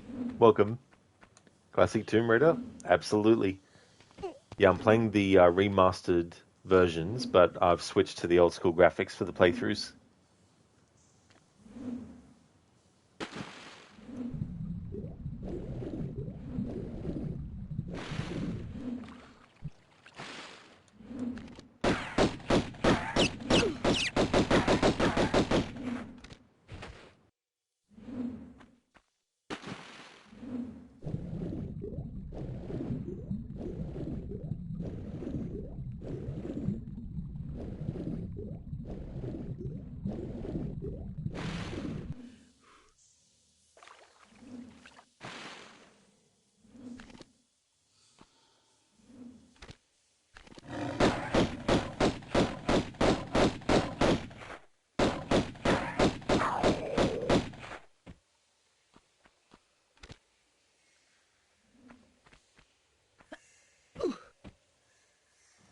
Yeah, double door for the default dual pistols. Lara has unlimited ammo, but for all the other weapons you get, she has limited resources for it.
This is true, Salcat. Yeah, yeah. There's a monkey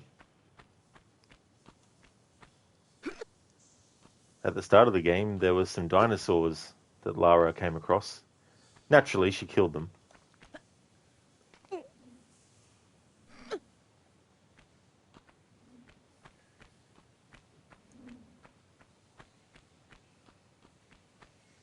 Dr. Darling, and that's why dinosaurs went extinct. Exactly, that's the real reason. It wasn't the Ice Age that killed all the dinosaurs, it was Lara Croft.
Hello there, Mita. Welcome back. It's going good. We're getting closer and closer to being able to defeat Pierre, the annoying French enemy that has been plaguing and annoying Lara. Like that annoying fly that just keeps on coming back again, no matter how many times you get rid of it. So it's going well.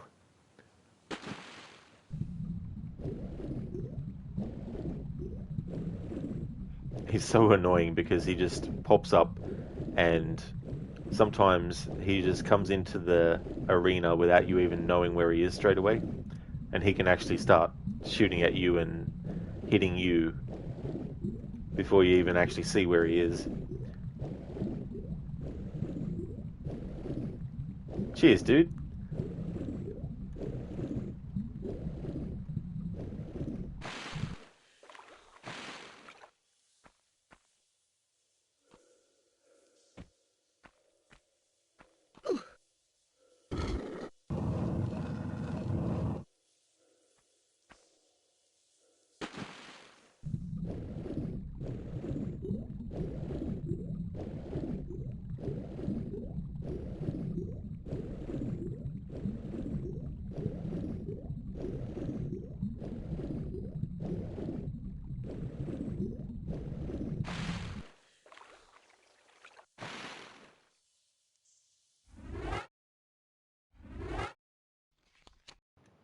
Oh, in Meta, it doesn't matter. Yeah, you can redeem that whenever you like. That's for sure. And if you do redeem it, um, there might be some kinds of deaths that aren't available. Like, for example, I might be in an area where there's no water and stuff. So if you wanted to have like a drowning happen, then you can redeem it when there's water about. Or you can choose, like normally what I'll do is I'll just say, hey, these are sort of like the options that are currently available to you as well. So you've got the water, and then you've also got these two statues are going to come to life as well. And certain enemies have different animations, like there's certain different kill animations that happen as well. But I always make a save anyway before I actually do the rest in peace Lara. So yeah, never feel like you can't redeem it. Like, and never feel like you have to wait for a certain, unless you know the game and you know there's a moment coming up where you'd like to, things like that. Hello, Ishimura. How's things going? And me too, I can choose the way? Oh, cool. So I'll just let Lara get killed by these statues. Sheila, you have to leave now. Your work is about to start. Thanks for the stream, and I hope to catch you tomorrow. Oh, yeah, Sheila, that's no trouble at all, dude. Thank you so very much for being here. I really do appreciate it. I hope that work goes well for you too, Sheila. Would like to highly recommend people check out Sheila Lock's channel. He's doing a variety of different games. Euro Truck Simulator 2, he likes to play Euro Truck Simulator. He's also a fan of the Dark Pictures series of horror games as well, playing through those at the moment. He's been doing House of Ashes, but he's also going to be doing The Devil in Me. And he's also a fan of the Dead by Daylight series as well. No worries for the shout out, Sheila. No problemo, dude. I hope that it all goes well for you. And Meta, you just didn't want it to affect the game for bad. Oh, that's all good. And Meta, yeah, I definitely don't mind when it gets redeemed.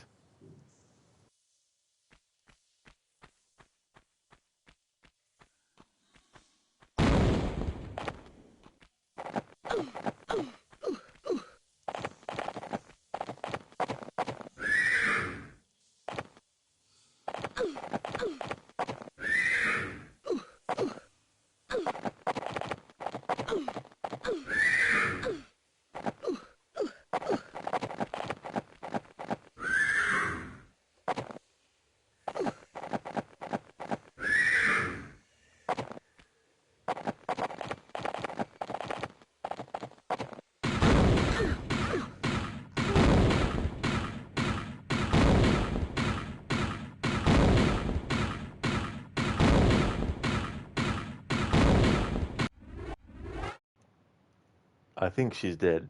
There we go, Meta. Thank you for redeeming the rest in peace, Lara.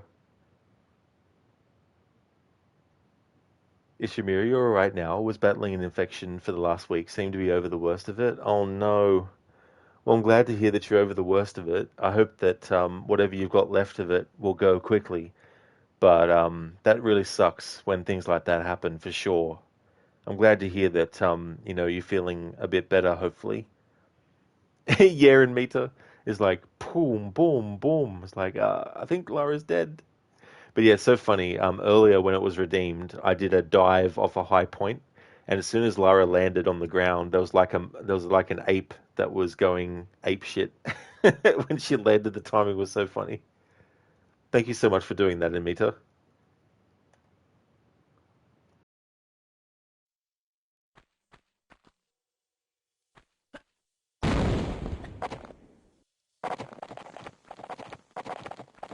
A little late for the prize giving, no? Still, it is the taking part which counts.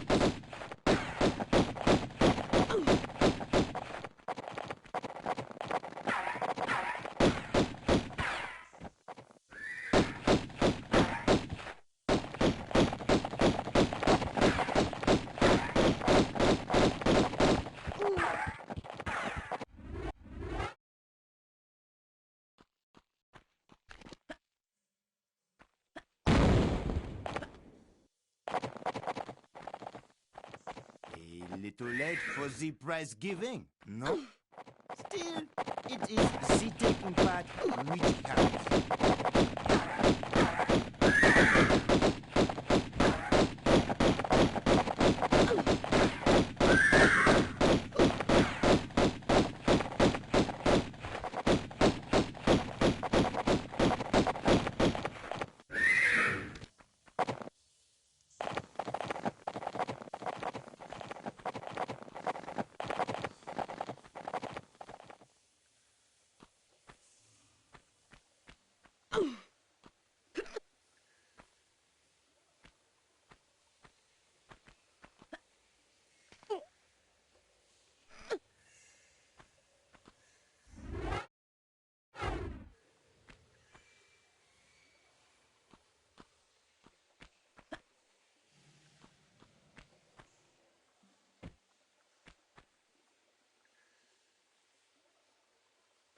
Yeah, Ishimura, rip indeed.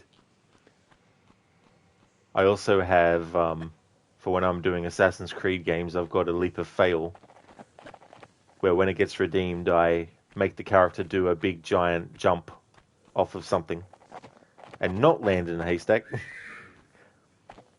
I did, Wayne. Yeah, I started them earlier this year, and I had 17 games in total for that marathon, and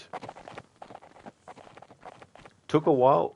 Bit of a mixture of different playthroughs. Some were just basically play through the story. Others were challenge runs, and there was like a 100% run of Syndicate as well. But yeah, that's all finished for the year.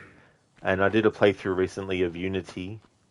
Like I've been doing anniversary playthroughs for Assassin's Creed Unity. I've done two now this year. One was 100%, and then the one I did recently was French language. So I'll be doing another one of them before the year ends, but also a 15th anniversary for Assassin's Creed 2 as well. So there'll still be some more Assassin's Creed stuff on the channel, but it'll probably be a little bit yet before I do at least another Unity stream. I might do Assassin's Creed 2 pretty soonish for its 15th anniversary. Probably be a good idea because the year's going to go quick after this month's finished.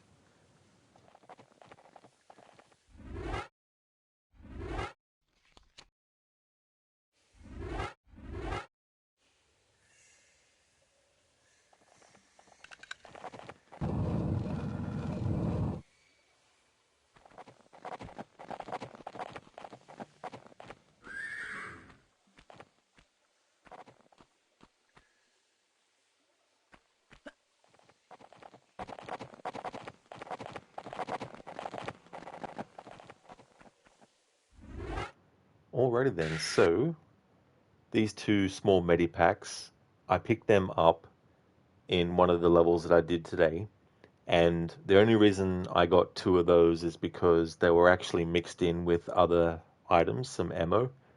And so I just show each time before I finish a level what amount of health packs I've got. So this is still the same 2 that I had when I got 2. When I see them on my own, I don't worry about picking up the med packs because there's no point. But when there's actually ammo mixed in with it, I want the ammo for it. So we've got 2 of that still. So I haven't used any health kits at all.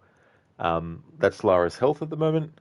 At the start of the next level, after every level you finish, Lara's health gets refilled. So if you've got 1 hit left and you finish the level, she'll get full health back at the start of the next one. So we're almost at the end of this level, and she'll get her health back at the start of the next one. And Meta, you realize that Witcher 3 will also have its 10th anniversary in May. That's so cool. That I don't normally get to time it so that it's actually when the anniversary is celebrated officially, because I've got so many games to get through each year. But I definitely want to play Witcher 3 again, because I've only played it once, and that was like in 2021, I think.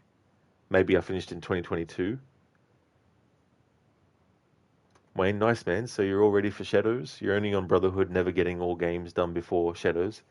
Well, that's cool that you're on Brotherhood. I mean, that is such a great game in the series, Assassin's Creed Brotherhood. As for Shadows, though, I won't be buying it straight away. I'm going to wait till it comes out because I want to know what happens in the story, and I want to know what happens at the end, and I want to know what shenanigans Ubisoft Quebec are up to with the lore of the series. You know, don't want to be flying around on magical dragons and stuff. So I'll just wait until the game comes out and then find all that information out. No worries at all in Meta. Definitely catch you again soon. Thanks for being here, and thank you for redeeming that Rest in Peace, Lara. That's good you're able to redeem it and see the results of it. Thank you, I definitely will. I hope you have a good one. Would like to highly recommend people check out Amita's channel. He's doing some playthroughs of games like Skyrim, as well as Shadow of the Tomb Raider. Also, most recently finished getting the Platinum for Assassin's Creed Valhalla as well. He's a great streamer, so definitely recommend checking out his channel. And he's also a good streamer to just, chill out with and lurk in the stream of as well. So definitely recommend.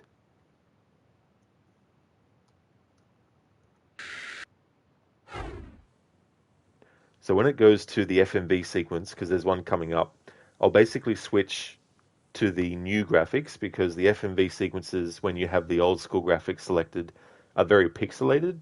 So to get rid of that pixelization, I have to actually press the button that changes the graphics to remaster.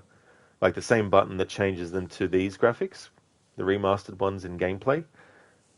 The FMV sequences haven't been changed to be this graphics.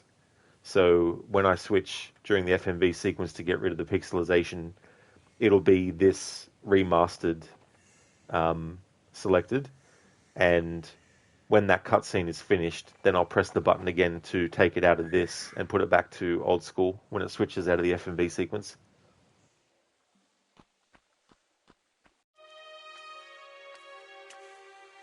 Here lies Tehokan, one of the 2 just rulers of Atlantis, who even after the curse of the continent had tried to keep rule here in these barren other lands. He died without child, and his knowledge has no heritage. Look over us kindly, Tehokan.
And there we go. So that is the FMV sequence. I don't know if anyone caught it, but at the start of that sequence, you could see that it was pixelated, and pressing the button to go into the remastered graphics for the gameplay gets rid of the pixelization in the FMV sequence. And so after that was finished, I had to switch back to the old school graphics, because switching to the graphics to make the FMV sequence not pixelated anymore makes it the remastered graphics in game. So I have to switch when it finished. So basically what happened there is it's the foreshadowing of finding out exactly what has happened and what caused the Skion to be basically, split up and all that kind of stuff. And there was like 3 rulers of Atlantis, and one of them, Natla, decided to basically rebel, and she used the technology that they had for ill purposes, and so they basically banished her and encased her in this kind of like cryogenic type of thing and imprisoned her, and then all these, centuries later, she gets basically released, and in modern times, she basically takes on the identity of Jacqueline Natla, the owner of this, major technology corporation kind of thing. And she's the one that hires Lara to go and get the pieces of the Skion for her. And Lara just saw a vision then of Natla and the other 2, but obviously at this point in the story they don't reveal that to you yet, nor does Lara find that out yet. So that was going on in that FMV sequence. Thomas, you feel so old now? Yeah, like the funny thing is though, like you look at FMV sequences from 1996 when this game came out, and you look at them in 1999, there's like such a massive big leap in the quality of them as well. Like a good example is Siphon Filter 1. If you look at the FMV sequences in that, compared to games like Tomb Raider 1 in 1996, there was just a big leap that happened. Wayne, yeah, you've only played AC1 and 2, so you're going to jump between Brotherhood and Ghost of Tsushima for now. Maybe stream them for some fun. Oh, hell yeah. Well, that's good that you played 1 and 2, and not many people go back and play 1. Some people sort of skip it, which is totally fair and understandable. But it is cool when people actually play the first one and, finish it and stuff. But yeah, Ghost of Tsushima was just such a great game. I really enjoyed it a lot. I do want to do another playthrough, but that won't be till next year now. But I want to do 100%, and I want to do the Kurosawa mode and the Japanese language. So I'll do that in the next run I do next year. But yeah, Brotherhood is such a great Assassin's Creed game as well. Some of the things that they introduced, like being able to do the chain kills, for example, that was really cool. Okay, so this is where I'm going to end part 1 of this playthrough. I wanted to get to the first Egypt level, and the next stream that you'll see from me of this will be when it's Tuesday for me. I do a split stream on Tuesday, so I take a break between one stream and the next, and I don't know how far I'll get, because the other thing is too, the Egypt levels have these Atlantean enemies that are so fucking annoying. Like, they have projectiles, they shoot at you, and they pop out of nowhere quickly and very close to where you are. And so it's going to be a damn pain to get through these levels. So I don't know how long it will take me to get through the Egypt levels and all that kind of stuff. But this is a good sort of like point to stop, because I've done a lot of levels and stuff. Especially those 2, the Cistern level and the Tomb of Tehokan level. Like, those 2 are very sort of like, in the remake of Anniversary, they actually combine the 2 into one level as well. Yeah, Dr. Darling, I've had enough. That'll be a good first session for Tomb Raider. We're going to go and raid out to Sadie, who's playing Assassin's Creed Unity, talking about Assassin's Creed a moment ago. So going from one franchise about a character running and jumping to another one. You just got back from the store? Oh, well, welcome back, Salcat. I'm just about to end. I'll just put, now that I think about it too, I'll just put this as the screen while I do my outro stuff. Lara's a bit annoyed. Lara's like, "You're ending the stream now. What the hell?" Ishimura, okay, take it easy, Rod and chat. Thank you so much, Ishimura. You too as well. I hope you get 100% soon. Thanks for popping in, especially if you're not, feeling well. Salcat, oh, all right, that face. Yeah, it's so funny. You gotta love it. I need to use that. Need to get that as an emote. Cheers, Wayne. I definitely will. Thank you for popping in. I'm glad that you're able to find the channel again as well. Salcat, that needs to be an emote. It really, really does. You're not wrong there. Before we raid out, just want to give some shout outs.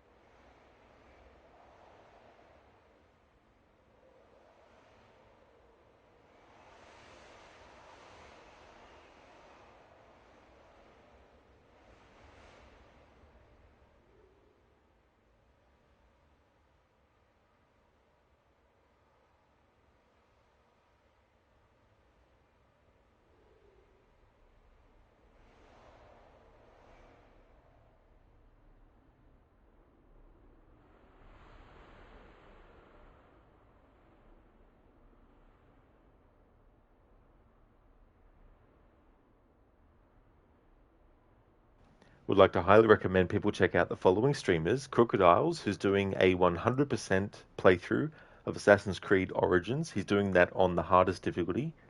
Shillerlock has been doing Euro Truck Simulator 2, as well as the Dark Pictures series of horror games, working on currently House of Ashes, and will also be doing The Devil in Me.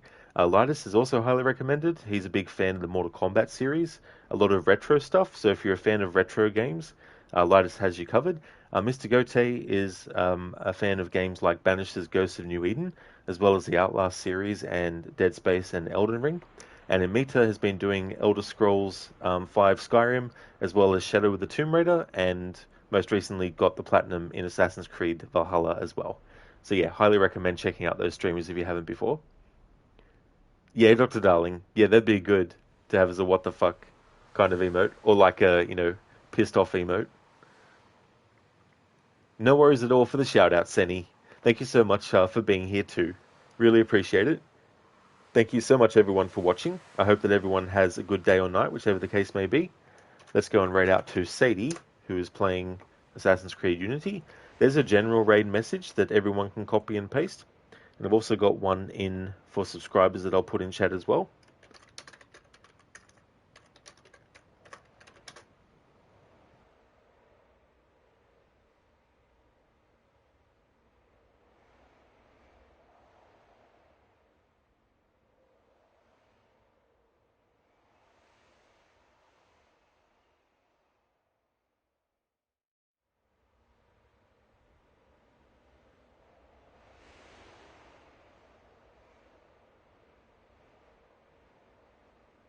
There we go. And I'll kick off the raid.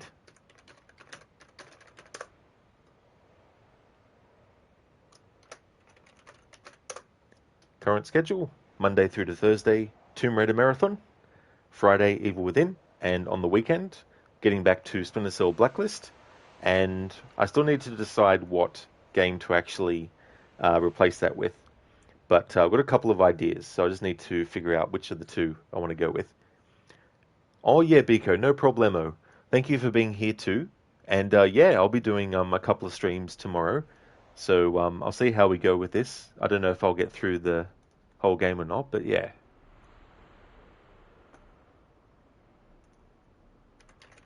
Twitch is being weird. Pinned messages don't appear in mod view for some reason. Same with raid messages. Don't know what's going on. I have to go to my regular stream chat so I can see.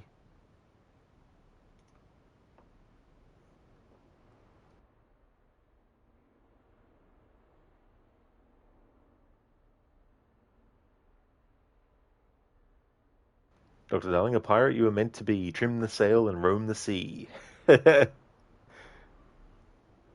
it won't be Secret of Monkey Island, Dr. Darling, sorry. Or a Monkey Island game. Thanks again, everyone, for watching. Catch you next time. Dumbledore, what a face. Absolutely. Gotta love it.